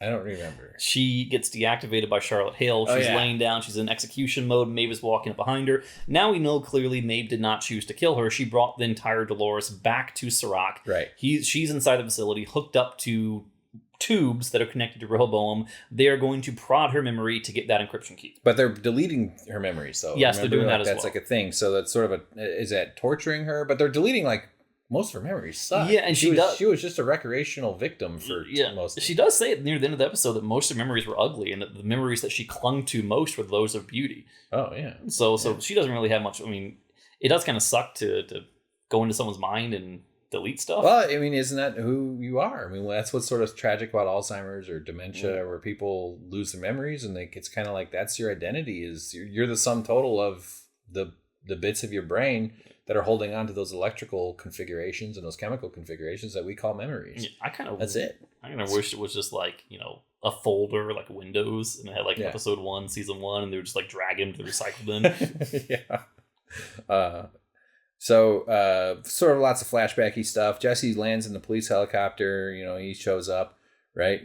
What's he doing here? He gets his way in there, right? Well, not quite yet. Oh, okay, sorry. But they do mention that part of what's the encryption key is the key to what they say here, the data from the Delos Immortality Project, which, James Delos, that was an attempt at that, to put a human mind into a host so you can live forever. Yeah. And maybe that's, part of what he's going for. Yeah. So well, we'll see. Who doesn't want to be immortal, huh? Why wouldn't you want to stay on this planet forever? Yeah. So it's kind of interesting at this point that Dolores and Maeve start having some sort of a connection where they're communicating with one another, and it becomes apparent to them that what Serac is looking for is not present within Dolores. And we'll get into that a little bit more later, because I think you were saying that this is Rehoboam main lobby. Yeah. Inside, Jesse lands. He breaks into the building, walks to the front door. There's one guard, takes him out, and... What? He gets caught by what's her face shows up. Maeve he has a fight with one of the upper goons, right? Yeah. That guy, yeah. And kills him somehow. He just slamming him down some stairs. The guy should have been like moaning. The scene would have been better if the guy's going, No, just gurgling the whole time. Because you could do that for like an hour before you die, with a broken back. And Maeve shows up, gives him the business. And this is before he can plug the fob into the Roboam. Yeah, he has not yet plugged the fob into. I don't know why that makes me laugh. Because it's a Prius. That's funny. Yeah. So I don't know what happens. She calls him darling at one point. I know. Yeah, she leads him down to the room where Dolores is writhing around on the floor with the tubes all connected to her, where she's being interrogated. Serac is down there. Yeah, so they're all down there, and this is interesting because Serac is normally a hologram, but this is like an in-boss level because all the key players are in the same room, and the main bad guy, or depending on how you see the world, is standing there in the flesh. Yeah, and Jesse just had a chance to refill his hit points and ammunition before entering the final level. So that's how you know you're going to have a boss fight. Right? Yeah. What do we learn from here, though? The casualty events, things are getting crazy out in the real world, right? Yeah, so Serac is telling him that while the world is burning on the outside, that he is not who he believes to be. He's telling Caleb that he sees himself as a hero, but really what he's doing is he's just a follower. He is being manipulated by Dolores, and he shows him something. He basically says, here is the plan that is on this flash drive. This was Solomon's plan. This was my brother's plan. If it were to be uploaded into Rehoboam, here is what would happen. And he makes him look at a screen to read the divergent calculation, showing that civilization as they know it would collapse. Mm-hmm. And he looks at that as though he's been misled, because he always believed that Dolores was taking him down a path to free humanity, not to annihilate it. And he looked at that as the annihilation of civilization, the annihilation of man. Yeah. So he looks at her, and she can't really respond to him because she's being manipulated and tortured by this device at the moment. But he looks at her as if there's a sense of betrayal there. Right. That he doesn't understand that he feels like he was a pawn being used by Dolores for nefarious means, despite her telling him the opposite. Yeah, he's learning about more ways that power's being right. So he's being manipulated by Serac at this point. Right. Yeah. Oh, I don't know. Everything just looks the same to me. I can't remember anything. But the whole time he's asking, why me? Why did she pick me? And we don't quite know at this point, but it does get into it a little bit later, which calls back to that original flashback of training. Yeah. And we could talk about that a little bit now. Is he trying to get the key that they're trying to help use him to get her to get the encryption key, right? They haven't figured out that she doesn't have it yet. Right, because there's Serac tells Caleb, you spent multiple days with her. Did she tell you something? What do you know? Yeah. And Caleb has no intention of working with them because says, you've been spying on me since I was a baby. Yeah. Why would I have any inclination of helping you out in any respect whatsoever? Right. Yeah. Okay. I don't know what. Yeah. Do you want to talk about whatever you were saying, or do you want to just push through it?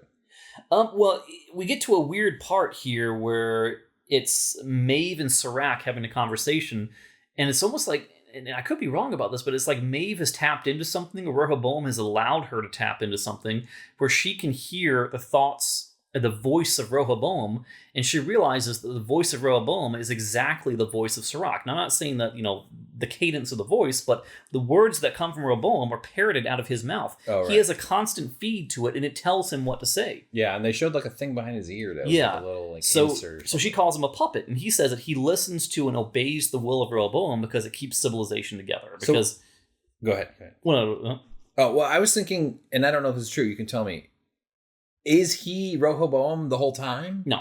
That it's just is projecting him, and then he just parrots he's just the human AR version. No, because he answers her as himself multiple times, where she says, because she's repeating what he's about to say before he says it, because she's hearing the same voice. Okay. And she calls him a puppet, and he goes off on his own and says essentially things like, no, we have to obey it. I mean, it's what keeps us alive. It's what chaos, it creates order from chaos and all this kind of stuff. All right, perfect. Well done. And then after what eventually happens at the very end, he's still alive and existing, and he's crying out for guidance, but he's not getting it. So we know that he's not a construct. He's not an AI entity. He's not a hollow shell or a host who's being paraded around and worn like a skin suit by Rehoboam. It's not like that. All right. I'm into it. Maeve is feeling kind of confrontational, but I don't know. You go ahead. Oh, she's asking him if he ever had any intention of making good on his promise of reuniting her with a daughter. But now that she's got a direct feed into Rehoboam, I feel like she can predict him, and she knows what's real and what's not real, and her loyalties start to waver a bit. Yeah. And I think she's being persuaded by Dolores' benevolence. Yeah.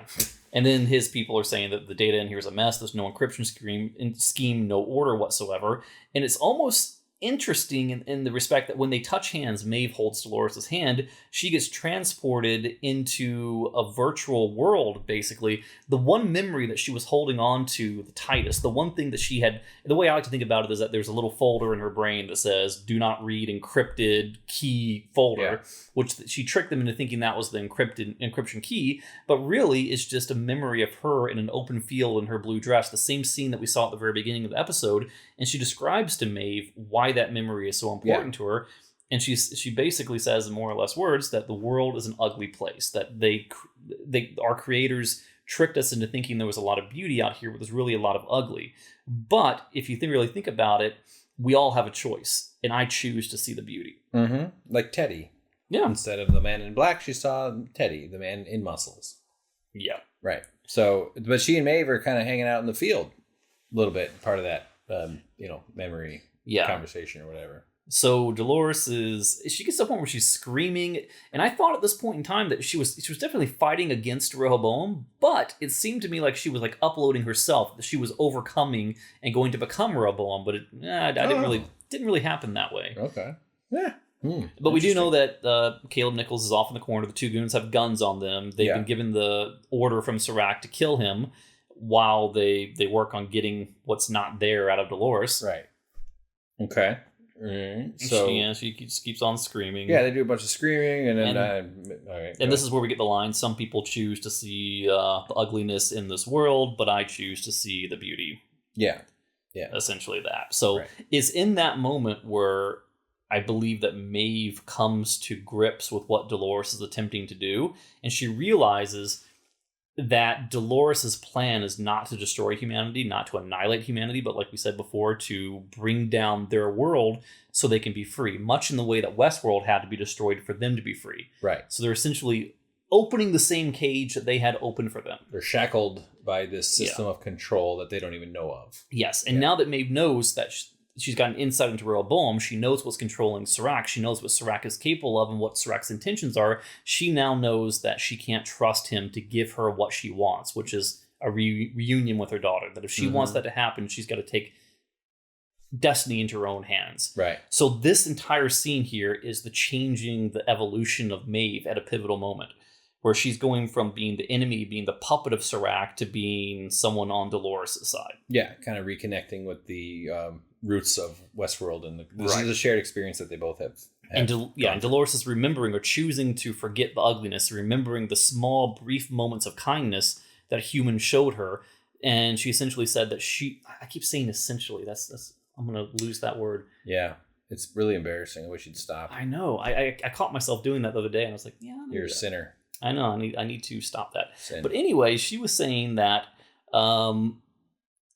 the beauty in the world is what the humans had taught her, and they taught her to appreciate it, and they taught her to see it. And it's her hope that once she burns down the walls of their world, they'll see that beauty again, and they will build a beautiful world out of it. Yeah. See? Come on, everybody. We can do better than what we got going on. That's not what people do. Well, I know, but I think humans could do better than what we're doing right now, honestly. I mean, Jesus Christ. Seriously? We're just going to fucking all die because some rich people want more money? Yeah, and the whole beauty thing, she says maybe they can find it in themselves. Yeah. It's like, nah. Well, I'm pretty sure that if you have beauty in yourself, greed will probably stomp that out pretty quickly, because that's just human nature. Well, that's why you got to organize. You got to get a whole bunch of folks together to agree to not put up with it. Yeah. That's the way it works. And here's this one scene right here, this one picture, this one screenshot, which I don't think you've got it on there, but it's in the field with the letterbox to show that they're in a virtual world, basically. Mm-hmm. And she says, I choose to see the beauty. That goes all the way back to season 1 about all the splendor and beauty in the world and what she chooses to see and her outlook on life all comes to this moment. Yeah, that's right. It's a pretty inspiring message I think we could all learn from. Maeve decides now that she's had enough of Serac. Is that what's going on here? Yep. She delivers a pretty cool line. Yeah. She says, I was never much one for obeying. Good for you, Maeve. Nicely done. And then we get, instead of doing like a really cool scene where we get to see her flex her combat muscles, we get basically a black screen with like flashes of muzzle flare and the sound of swords clinging against flesh and metal. Cling, clang, cling, cling. Yeah. And then it's done. It's a bit of a shortcut.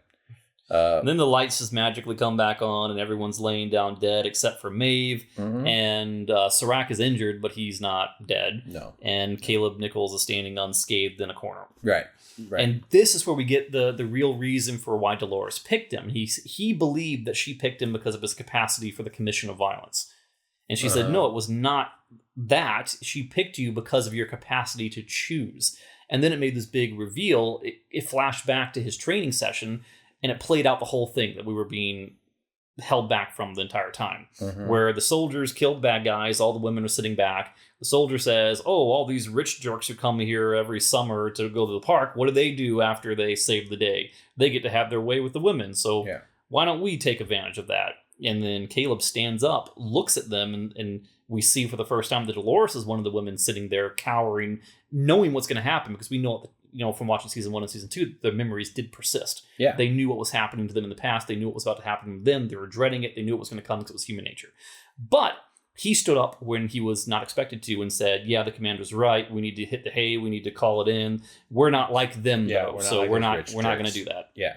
So, and he stops it. And she remembered that from that very day. So she knew that when she found him and integrated him into the plan, that he would make the right choice when it came down to it, because he was not like the rest of the humans that she had encountered. Yeah. Yeah. He showed some character and some decency.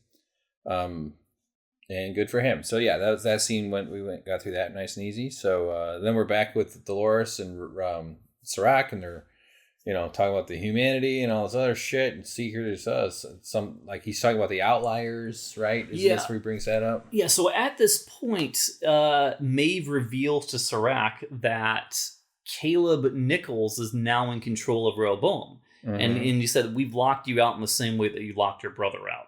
And he goes, well, how did he get access? How did he get the key? And he goes, well, you gave him access when you uploaded and you connected Dolores to the machine. Right. So I don't quite understand fully how that worked.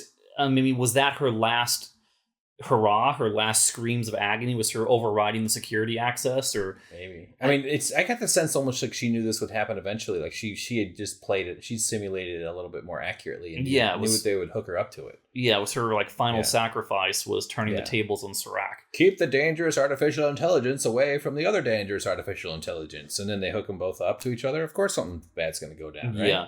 Yeah, she said you gave him access when you put her mind in the machine. Right. Yeah, which, don't do that.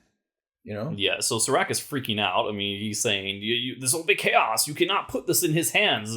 And he's screaming out to, I think he even says brother, because I think he considers Solomon to be his brother, because Solomon is the schizophrenic sibling of Solomon houses. Sibling. Well, Solomon's not his brother's name, but Solomon was the AI construct, That's what I mean. Which his brother's mind is representative of. Yeah, I know, but Solomon was like the first, would be like Rehoboam's older brother. Like the first lawnmower that they built, and then they made a slightly better lawnmower.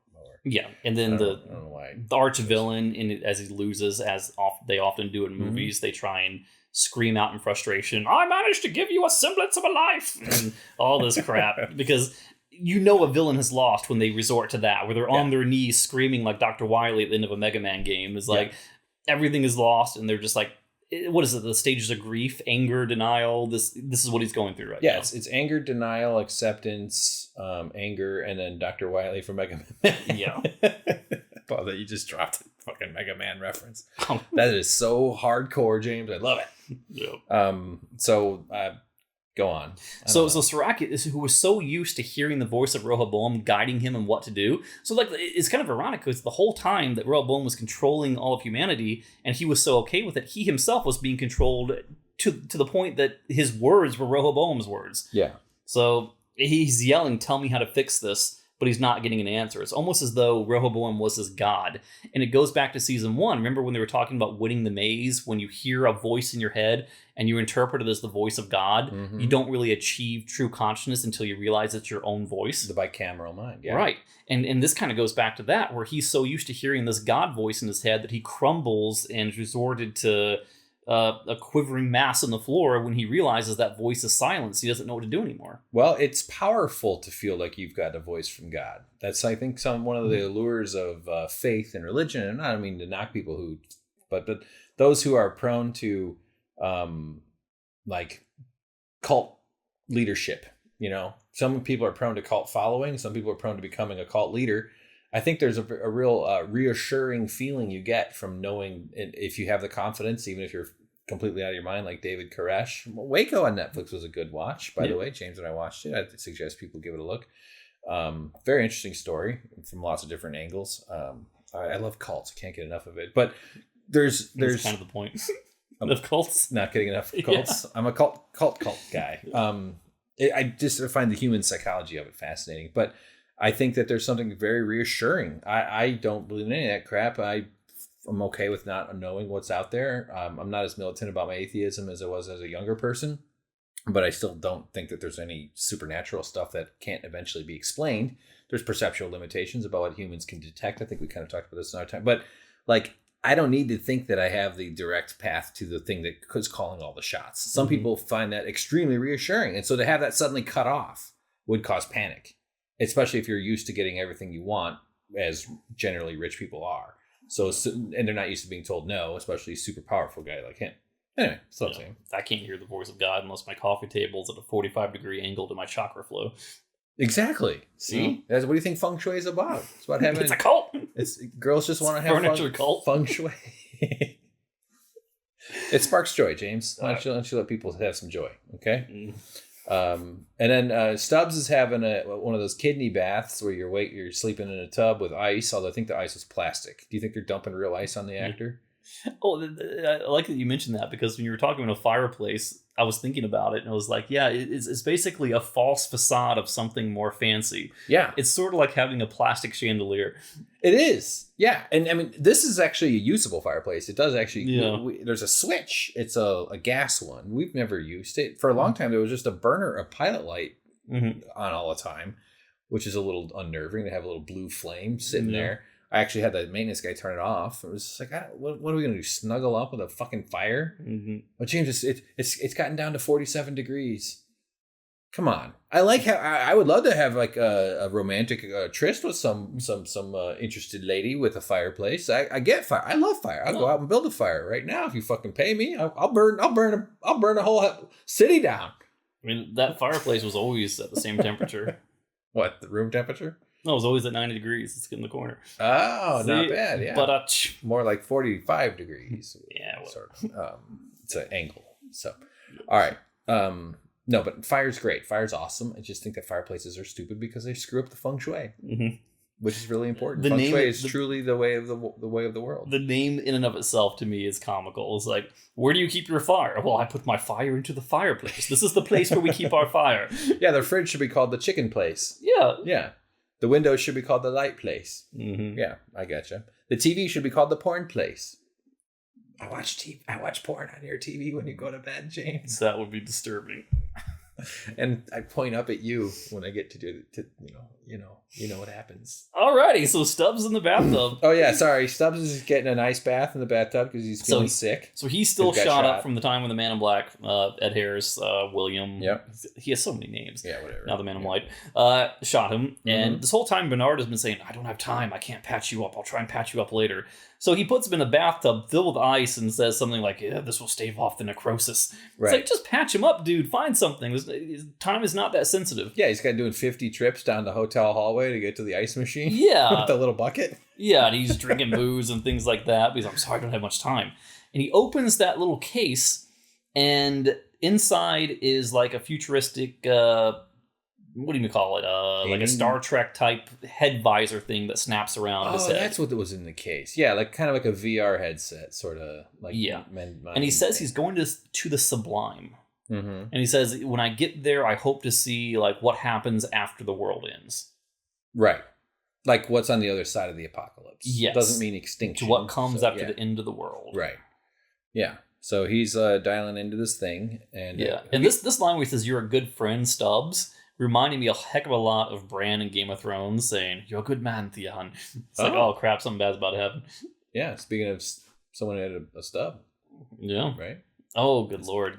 Penis. I mean, Yes. his penis snub. Yes. So then, Ramsay Bolton cut his penis off. yeah. So really what was supposed to happen here, we see him now sitting on the bed wearing this device, and we come to a conclusion that most people wouldn't pick up on, is that Geordi had this the whole time. He just had it on backwards. Geordi had it on backwards. Yeah.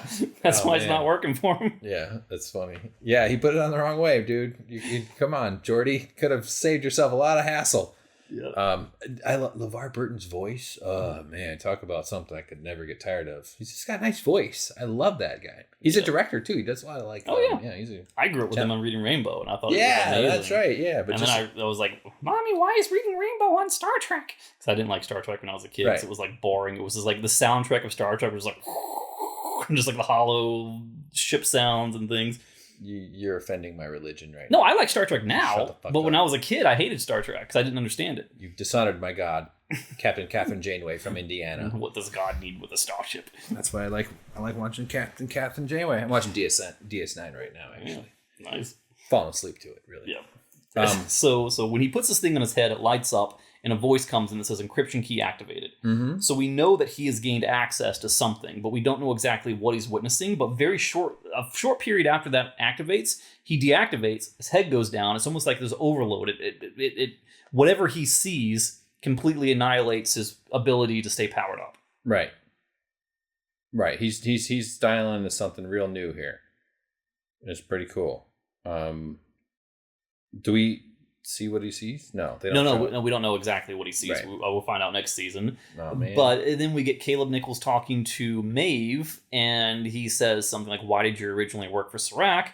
And he said that he offered her something that she couldn't live without, or he said basically he's trying to figure out. Yeah. He doesn't know that though. And, right. Oh yeah. And before she said "my daughter," I thought she was going to say like cinnamon Pop-Tarts or something like that, because I always. That's a perfect opportunity to edit in something for a comedic effect. Oh, yeah. He goes, he offered you something you couldn't live without. What was it? And then you could say anything there. And it'd be hilarious. Yeah, I mean, it's hilarious. Yeah. Bye. Oh, yeah, that's the reference. A DVD of Mr. Belvedere. No, no. Mm-hmm. Yeah, and she says something kind of poignant. She says, yeah, he offered me my daughter, but I realize now that can wait. There will come a day when I'm reunited with her, but it will not be this day. Yeah.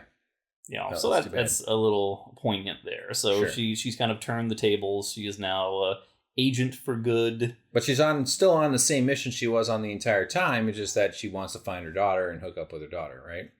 Hook up with her daughter? Well, hook up. Yeah, you hook up. Why not hook? Come on, dude. Why'd you got to be like that? I've just never heard that phrasing before. You don't hook up with your family? You don't say, hey, let's hook up over at the beach? I mean, meet up, yeah. Or let's reconnect or something, yeah. Yeah, I don't mean like... I know that's not what you meant. It's just a very... That word has become... That's true. It does. People use that more in that context than they do in the context we're trying to use it in. You're probably right. Yeah, but I think it still works in that. And doesn't it? Is it? I've been saying that for my whole life. Have I been suggesting that I want to hook up with my grandma to everybody that I talk to? Yeah, I'm going to be hooking up with my grandma around Christmas time. It'd be nice. Yeah, I message her all the time on this messaging app, Tinder. Yeah, exactly. I send her nice messages. My grandma and I are going to go hook up down at the orchestra. We went to the orchestra once. My grandma, she points at this fat guy and she goes, look at that fat guy. And I was like, Grandma, you're fat. I'm fat. We're all fucking fat. Why are you pointing them out? Yeah, that is kind of funny. I had weird people that know me. Anyway, go on. So then we get an after credit scene. Yeah. Okay, so the ending is what though? Like what's just like what hits up to is basically they're hinting that Maeve is back on the path, and is Dolores fully dead now? I feel like she is. I mean, she's been wiped. Oh, I'm glad that we look back here because she ends it with a line that's really, really pivotal that calls all the way back to season 1. Go ahead. I'll keep explaining. But let's play it and turn up the volume on your iPad. Oh, we can do that. Yeah. Hold it kind of near to the microphone. Okay. All right. There you go. Let's see a little copyright violating. Yeah, my speaker's on this thing. Yeah, there's one right there. It's close enough.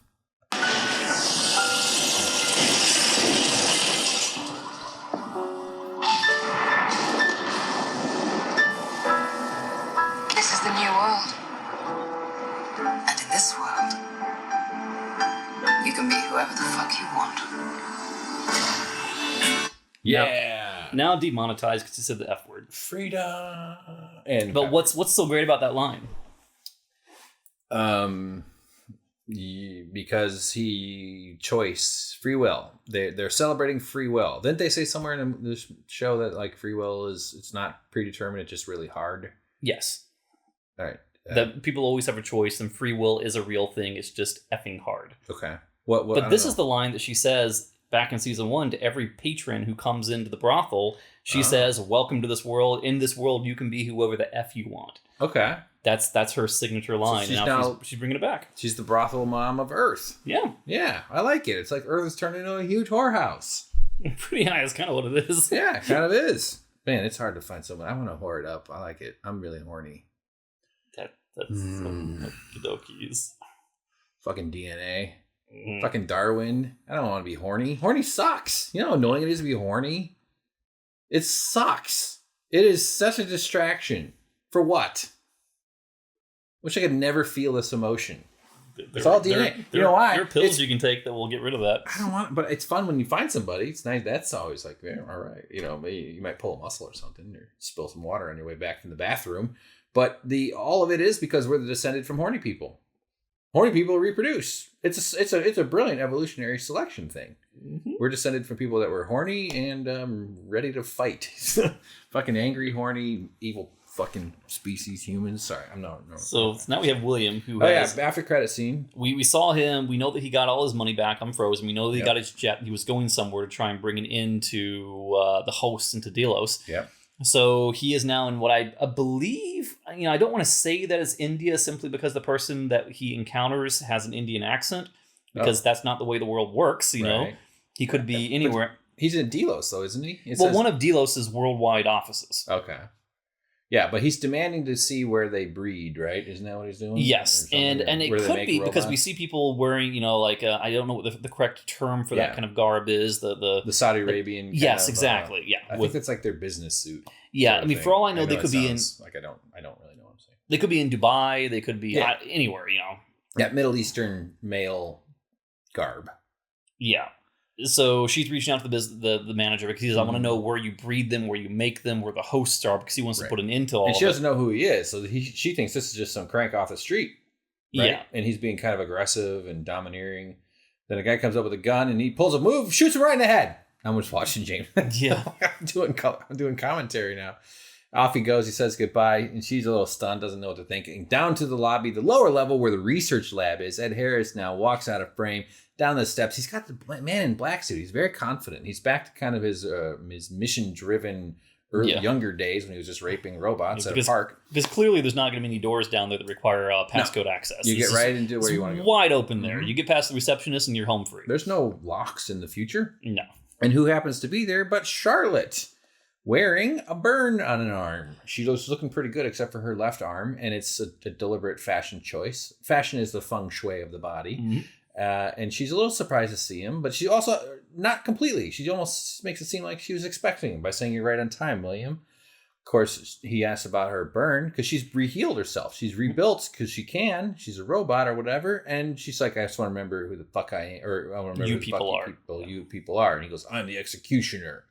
So yeah, we have a little bit of they're not squaring off, but I think what they're doing with this scene is showing that these two characters are going to have pivotal roles in the next season, obviously.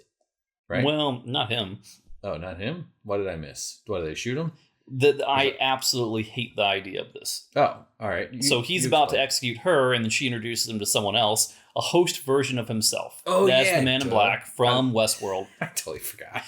And then we have a Ed Harris fight. Yeah, and the robot, the host Ed Harris, is saying that you always looked at how you behaved in the park as your dark side, your demonic halves, so to speak. He doesn't say that, but he says, I'm here to tell you that was always you. That was not your dark side. That was not your, the part of yourself that you wanted to hide. This is your true, authentic self. You are, yeah. So, yeah, like when you get drunk and your real self comes out or something. I don't know if that's necessarily the way it works, but so it's not the dark side now, but he's got to have a fight with himself.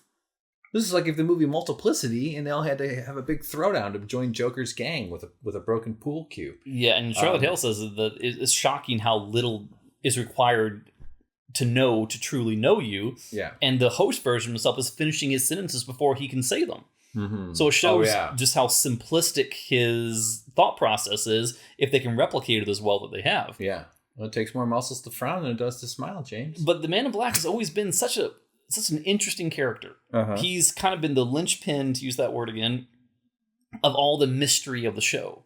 Yeah. And to eliminate him and to replace him with a host, I think cheapens a lot of that.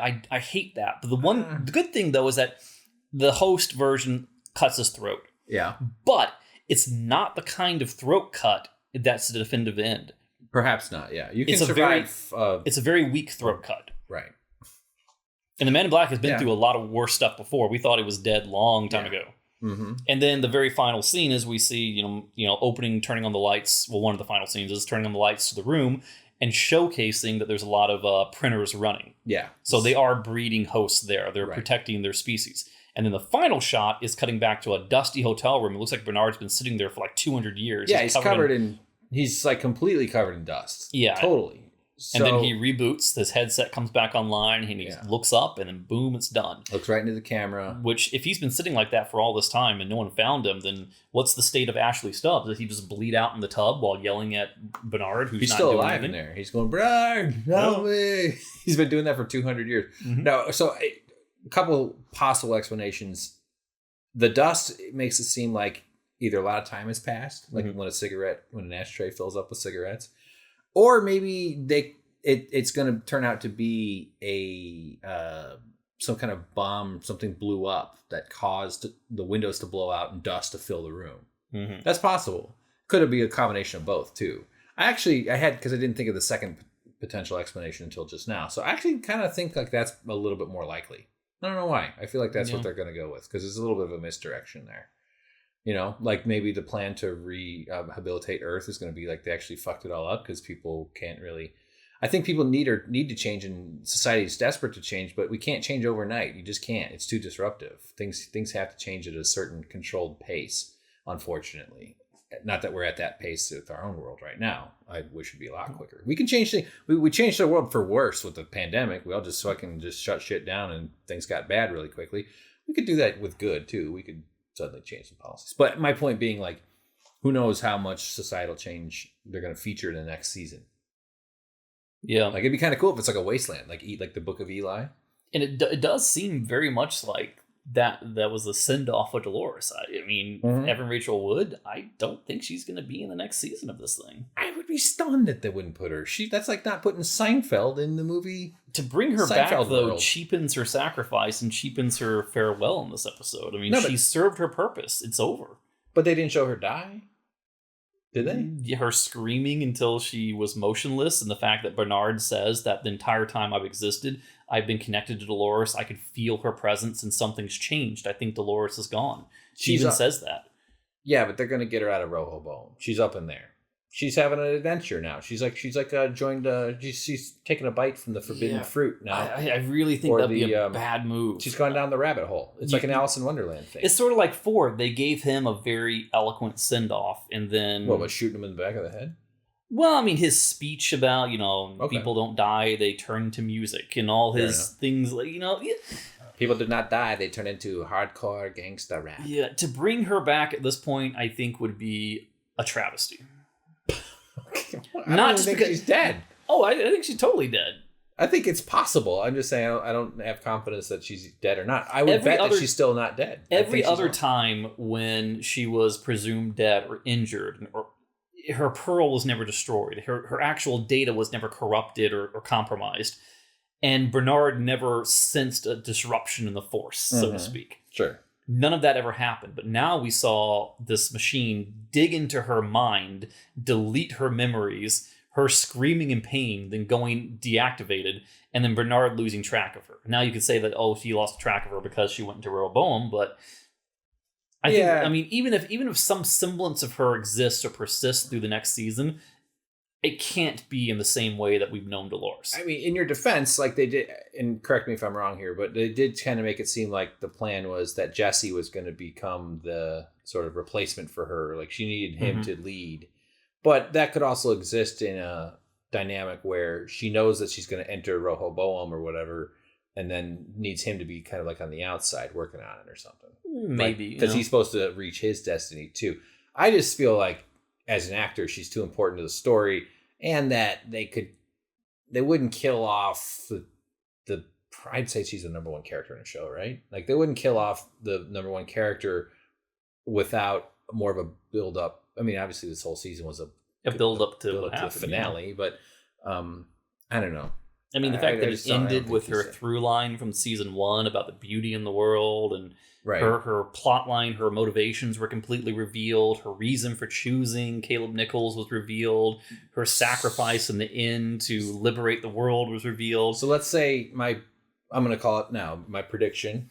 I don't know what it's based, but like that Bernard is actually covered in dust from like a war or something that blew up, like a nukes or something. And the world has been destroyed because of what they've done. It would be a pretty compelling story to see her face that reality and have to deal with that. Right? Like, if I'm correct, I mean, obviously, I know I'm like building on assumptions here. So you think like the next season's just going to be like Mad Max? Yeah, that'd be kind of cool. That'd be a nice turn. I like when shows take big arcs, though. Like, that would be pretty great. Instead of more of this just goddamn generic future with like slightly better cell phones and guns that are auto aiming. Drones. I don't know. I mean, that's if that's the case. Or if it's far in the future, Bernardo will then go like look for her and like find her deep in the archives of Rehoboam and help get her back or somehow. Yeah. And he uploads her into maybe like a crappy Chappie toy. And so since she's like a 4-foot Chappie or like a 2-foot Chappie doll dancing around going, hey, yo, it is Chappie. Chappie is alive. Chappie is Dolores. Did you see Chappie? No. What the fuck were they thinking I heard when it was they made horrific. that shit? I love District 9. Yeah. I mean, my God, where's District 10? Yeah, I heard Chappie was so bad, I stayed away from it. Neil Blomkamp, whatever the fuck. Make District 10, for God's sakes. What the fuck? It's like in this shitty movie about some robot. I couldn't even handle it. I only knew about it because a comedian buddy of mine like makes fun of it constantly because it's just so random and funny. It's just like, what the fuck? All right, well there you go. Would be funny if she's Chappie. Okay. I'd be disappointed if she does come back. Okay, all right. You've been noted, and that is. I mean, her story's done. There's nothing more to say. I mean, it's. What do you mean it's done? Everything she set out to accomplish, she has accomplished. This is like saying my dream is to open a McDonald's, and she's finally got the lease, and we don't even get to see her on business at day one, handing out burgers from the drive-thru. She was the catalyst that brought about the change that she was looking for, and she. But was she willing to? I mean, I guess she was willing to sacrifice herself, but and technically she's not gone. Charlotte Hale is still there. She's a copy of Dolores. She's just a different Dolores. That's true. That's true. That's actually kind of true. And she'll live on in our memories until we die. And then when you and I die, no more. Until we forget about Charlie. Who? Exactly. Yeah. Doesn't look like anything to me. You know, like when they do space travel and like they beam you up, there's like they kill you and then they just rebuild a different one of you up on a spaceship. Yeah, I've thought about that a lot when I see like teleportation and stuff. I'm sure you've thought about it a lot more than I have because of Star Trek and stuff. I'm not claiming who's thought about it more, but it's pretty basic like ethics conundrum. Was there ever a scene in Star Trek where they like with like a fly buzzed in with them and then they came out as Jeff Goldblum? They have transporter accidents. There's one scene in Star Trek Voyager, the episode's called Tuvix, where it's Neelix and Tuvok are on an away mission down on a planet. I don't know who those are. I don't give a shit. And they're collecting botany. See, Star Trek's about more of a utopian science fiction. They're collecting future. Flowers? Yeah, they're getting flowers and stuff because they're looking for like space flowers. I don't know. But one of the flowers has DNA mixed up, and then so they come back blended. Although the clothes are also blended in a very professional way. It's very Star Trek. That's really stupid. But it's actually one of the best episodes of Voyager where it's a completely different actor plays a combination of two of their main cast members. And everybody he has sort of a thing with one of these people whose name is Cass, and they have a little bit of a he calls her sweetie, which is because they're like a boyfriend girlfriend, but it's a different guy now, and it's all fucking weird. So there are transporter accidents. In the original series, they come back and there's just like a pile of goo. Like they just fuck it up. But I read a science fiction short story once about an alien species far advanced than humans had made a deal with Earth to like let them use their technology. But they had to stick to the rules or else they would take it all away. And one guy's job was to make sure that one of the technologies was transportation across vast distances. But it was a copy that they sent, right? but they couldn't allow redundancy. So you had to die. Like on one end, that person, there was an automated process to kill the original. But this guy's job was to make sure that if it doesn't work, he's got to go in and kill the original. And eventually he has to do that. So he has to like fight off a guy, even though the copy had just been sent across the universe. Otherwise they lose. Anyway, this is like very like science fiction philosophy 101. Does the person who teleports himself know about this? They know going in, yeah. That they're going to... Why would they ever agree to do it then? It's like, whoever goes on and gets transported there won't be me and I got to die? But isn't that what teleporting from a spaceship is? From the surface? It doesn't exist, so we can't know. It's kind of like what sleep is. Mm-hmm. How do you know it's the same you waking up? Obviously, that's a silly thing. Mm-hmm. But yeah, I know. Isn't it nuts though? Like to think, like if you're dematerial, like what is, how are you? If it's the same pieces coming apart and coming back together, then it's not, you are the same entity. Right. You're the same building blocks. But what is existence just a linear, if your existence is a linear path, even if your life takes various divergences, but you have a spark of consciousness and then the spark ends. And if you could call that linear.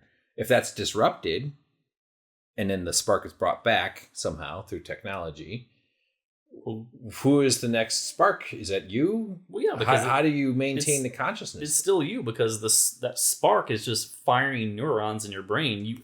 Everything that you are and you perceive to be is just an electromagnetic explosion in an organ inside your head. And if you take all the building blocks of that apart, deconstruct it, and then put it back together again, and it starts sparking again, that's still the same chemical combustion, or for lack of a better term, that happened before. So you're still the same. I mean, it's the same. If I take a Lego house and I smash it on the ground and I pick it back up and put it back together again, yes, it's still the same house. Yeah. If it's the same material components, even more. Yeah. All right. What do you guys think? Let us know in the comments below. It's philosophical. I think it's an interesting, like, I would freak out about it though. I'd be like, who's going to wake up after the beaming? No, I would think that people who would think the opposite of me would tend to be more like religious believers, who would be like, well, the soul is something that can't be broken down, and you lose that. And then, but I don't subscribe to that newsletter. So. Me neither. But I'm thinking of it as kind of literally though. Just like, what's the literal, like literally there's another you that you're, but what is sleeping on an airplane? It's actually beautiful. I'm not a good airplane sleeper, but every rare once in a while, I'll get lucky and get like an hour of sleep. Mm-hmm.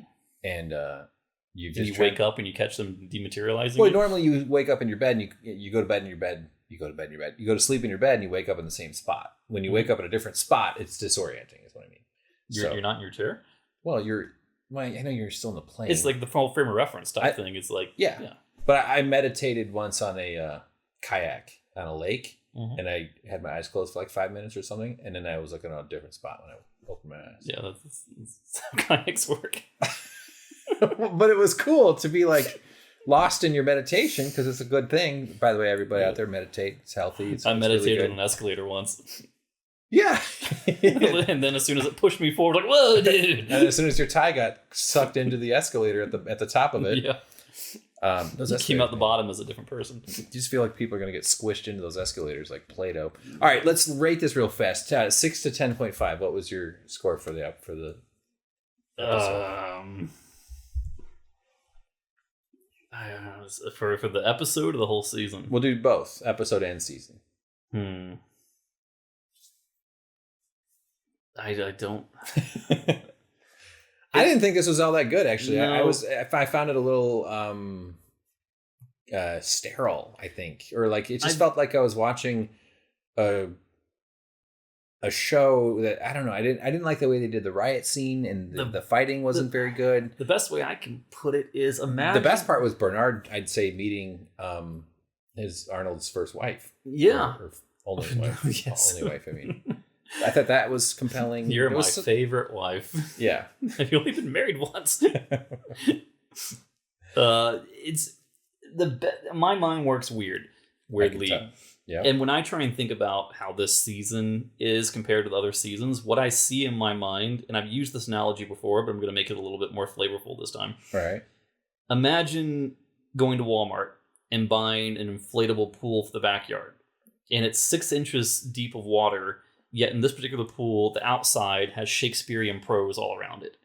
So it tries to present itself as something deep and meaningful, but in reality, it's actually shallow. Yeah. Yeah, I do. I like your idea for the pool with Shakespeare on the outside. That's yes, but it's a well done. I agree. Like it's not as meaningful as they thought. No, it's kind of like what I said at the beginning. It's like they're trying to just have kind of, this is the reality. You are the like. I felt like they were just sort of performing what they lost track of. Like, I don't know if the writers know what they're doing anymore. Yeah. You know what I mean? In terms of like the concept of, like, I felt like the first two seasons, or especially the first season, was mostly like the bicameral mind. And what does it mean to have these hosts? And what is it? I wish they just did season 2, 3, 4, 5, more stories in Westworld. Yeah. And then maybe expanded to like Shogun World was pretty cool. It became something I didn't care like, for. they just pulled it out of, like, they went to this broad earth thing, and they tried to do this metaphor where people are, their lives are actually more predetermined than we think, because there's this vast systems that want to use what they know about data. And there's actually some good warnings there, I think, about society. We do need to be cautious about how data is being harvested by big tech companies and data companies. I do actually, my politics especially, I do think that people exist in systems of control that they're not always aware are operating. That's absolutely true, in my opinion. And so I actually appreciate that they tried to do that with this greater story. But in terms of maintaining what was good about season 1 of this show in this world with these characters, I wish they just stuck to the freaking premise and kept things going inside this park, and then maybe build out the kind of infrastructure with the history, because they had like 80, 90 levels below and all these older iterations. And I almost would have been happier if it just, if after the end of season 2, they just said HBO has canceled Westworld, and then we'll go through and be sad for a long time and be angry and fill out petitions to bring it back, but then it never comes back. And I would have been okay with that. It's like, there's a show I loved the heck out of on HBO a long time ago, and I never pronounce it correctly. I don't know if it's Carnival or Carnival or whatever, how you say it. But I love that show. Like, and it probably hasn't aged well, but I did really, really care for it. And they cut it off right before the second season ended, so they had to do a quick wrap-up episode, and it was just so disappointing. And I always wonder what would have happened, what it could have been, how it could have resolved. It was just wonderful. And supernatural, and all right, really, really good. Okay, would you recommend I watch it? I've never heard of it. I would. Okay, I'll give it a look. Sounds interesting. But yeah, I mean, I would have almost preferred that feeling to season 3 of Westworld. I just didn't feel I don't feel like it added to the Westworld experience. Just seeing Maeve and Dolores and Clementine and everyone just turn into one-dimensional Terminators with motivations that kind of cheapen them as characters. Like, Maeve has always been someone who's in control, someone who always wants to be more than she is, and to be a commander of a force, and yet she's regulated down to this like guard dog, this attack dog, who has one motivation, and that's to be with her daughter. And she's willing to, until the very last episode, to throw all independence to the wind and just be a mini boss for Dolores. I mean, I hated that. That cheapened her, and Dolores's whole constant gunfights and all that stuff. It's just. CEO of Revolution Inc. Yeah, she's commanding this little army of her own self. Didn't work for me all that much. Parts of it were okay. Like, I appreciate, I mean, tell me if you think you agree or not. Like, they did a better job with Jesse or with Caleb than I thought. Meaning they at least folded him into kind of earlier connections. Yeah, he had much more character growth. Yeah, his character growth, but also like just the way they revealed. Like, I'm glad at least they attempted to sort of, he was actually being manipulated by the system to be a collector, like doing the work using the app, how he would gather outliers because he was one himself, but it was a useful tool for them. And that even with this episode, so like I see where they're going, and I appreciate that. And I would actually be totally okay with like a show that was about the kind of bigger premise of this greater world, this conspiracy to control people using data. But it seems like a different show. It just was a different show. Yeah. So what's your rating? 6 to 10.5. For the episode or the season? Episode. For for the episode. It doesn't. There's no right answer. You don't have to stress this too hard. You could say frog butt for all I care. Pineapple apple pin. Oh fuck! I gotta Google that for the video. God damn apple it! Pin have an apple. I don't even know what that is. Don't even tell don't me. Google it. I have to. I need an image for. I put graphics on screen. This is burdensome. Oh, it's all right. It's almost 10 p.m. It's 9:35 p.m. here. We've been going over 2 hours. People love it when we go long. And season score? Do you want me to give you my episode score? What's your episode score? My episode score was between 6 and 10.5. I'm going to give it a 7.9. Although actually I didn't hate it. I did fall asleep, but I got some sun today, so I'm tired. Yeah, I didn't hate it though. It's like a nice, like a good. It just rang a little hollow for me quite a bit. But there were some okay moments. But it was 7.9. I would say for the whole season, I would rate it the sound of an alarm going off in the morning when you had trouble falling asleep at night. It's a relief that you actually got some sleep, but it's regret that you had to go through that experience. Pause for sound effect. Okay, great. I would say the whole episode, I'd give it a little higher than what I scored this episode. I'd say a 10.5. Perfect. Perfection. Absolute perfection. Let's see if anyone gets this, then I applaud you completely. Okay. I'd say I give it a perfect score, 5 out of 7. All right. Rest of If you get no. Oh, damn it. If you get that reference, then you are awesome. Douglas Adams? No. Sounds like the kind of shitty humor you'd find in that fucking book. Hitchhiker's Guide to the Galaxy. Nope. We get it. He's British. We get it. Thanks for all the fish. It's a great joke. Fucking terrible. Shitty sci-fi. And an even much worse movie. I didn't care for the movie, but I love the book. I like the idea that the galaxy is like filled with guys that just come by to like bulldoze the earth and stuff and have big ships and shit. Spoiler alert, the book was written in 1940.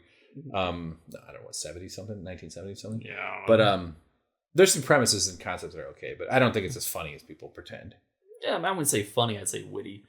Yeah, okay. Witticisms, fair enough. Dry humor. I'll give you that. Yeah. I love British stuff. So. But humor is a personal thing. It's like music. It's like food taste. It just didn't click for me. I do like British humor though. Mr. Bean, when he's trying to take his pants off at the beach, and then the guy turns out to be blind. He gets a turkey on his head. Yeah, I mean, the only humor I tend to resonate with is British humor. Like I mentioned before, like the British game shows, like Would I Lie to You and Q. Is it Q or QI? I forget what it is, but Stephen Fry hosts it. But a lot in Countdown and it's like their game shows are based upon pure wit and intellect, and they do it with great humor. It's like, and what do we have? We have like Howie Mandel with a bunch of models holding suitcases, like.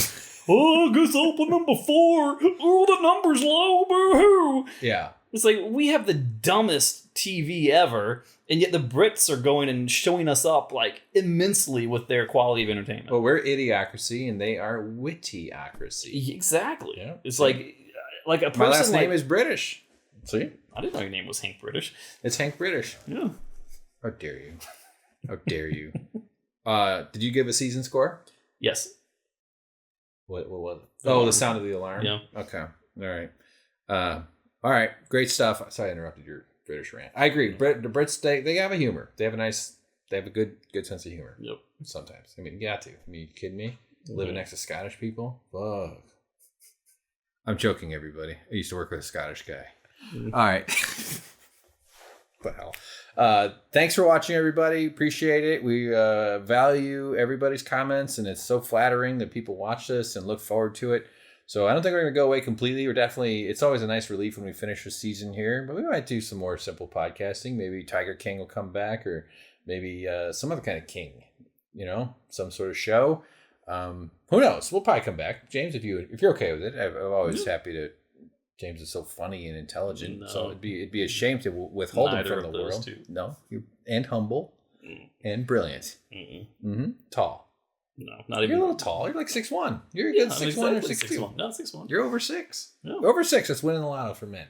Really? All men who are over 6 can lord it over. So if you see guys 5'11", you go up to him and you kick him in the back. I always wanted to be shorter because I didn't want to duck under things. Yeah. Well, you're not duck. I mean, I have to You ever get stabbed in the head with a branch? Do you feel like this apartment was built for shorter people? No. Like the shower placement of the shower heads? Oh yeah, I have to duck. I have to like dip my head down to get. Yeah, like, I'm almost 6'3". I've never lived in an apartment complex anywhere where the shower head is actually above my head. Oh, it's above your head here? No, it's not. I said I've never lived in a place where it's above my head. Yeah, I don't know why they don't put shower. You got to have money to get the shower head above your head, I guess. So You got to be like rich people have that like that glass phone booth you stand in, and it's like coming directly down overhead. They have waterfalls. They have multiple shower heads. They have actually. Oh, you know what? I put mine on an extender rod. Oh, yeah. I actually bought a thing. So you wash yourself like you're washing an elephant. yeah, and I go. And I go. What's this a reference to? I'm gonna get this wrong, but all right. I actually did add like a 12-inch extender thing that puts it up higher. Because if I say I want the Commander 450, what am I talking about? I think it was called the Commander 450. Or 400. Spaceballs? No. Is it that movie where the kids build that ship and it's a little bubble and it flies around and they go to space? The Explorers? Yeah, the Young Explorers. No, it's not that. All right. I have no idea. It's an episode of Seinfeld where Kramer and Newman are going to the back alley because they want better water pressure in the showers. Yeah. And the guy is selling the shower heads in the back. And he's like, well, I got this one and this one and this one. And Kramer's like, well, what about that one? He goes, oh, that's the Commander 450. I don't sell that. He goes, no, I want that. I want power. Yeah. And he's like, no, we only use that for elephants. It's a funny construct. Yeah. I like it. All right. Great. Well, that's all we got, guys. Stay subscribed or unsubscribe or whatever. Check out my other podcast look in the description. It's politics. I'm going to have guests on actually pretty soon. I'm trying to build out on that one. I do it solo. James isn't on there, so it's nowhere near as entertaining.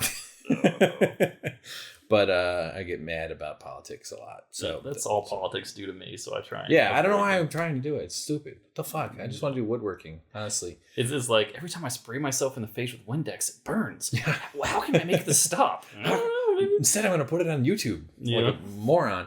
But all right, we're off. Thank you so much. One final question, James. What did you think of Ghostbusters Go? Just kidding. That's obviously the worst question to ask at the very end. Yeah. Let us know, guys. You want to hear us talk about Ghostbusters? Maybe we could share our thoughts and feelings about. Don't say it. No, we should probably clarify that we're talking about the new one, 2016. Yes, 2016, because there's another one that's coming, and people who watch this in the future might think we're talking about that one, but that's not out yet. It needs a year.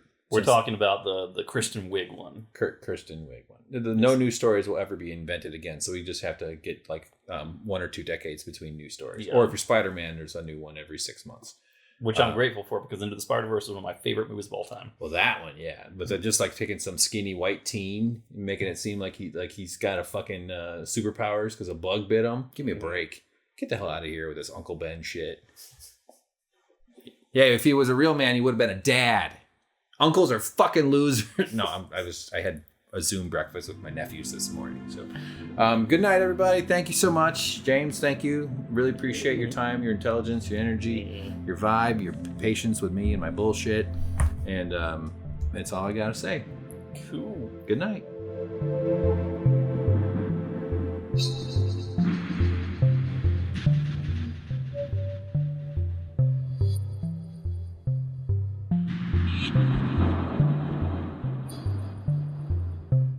James! Plug in the microphone! There. It's a little loud. This dam is broken open and it's gonna be whatever they want now. Send it to season 3, episode 8. Alright, plug in the microphone. Plug in the microphone. Powering down.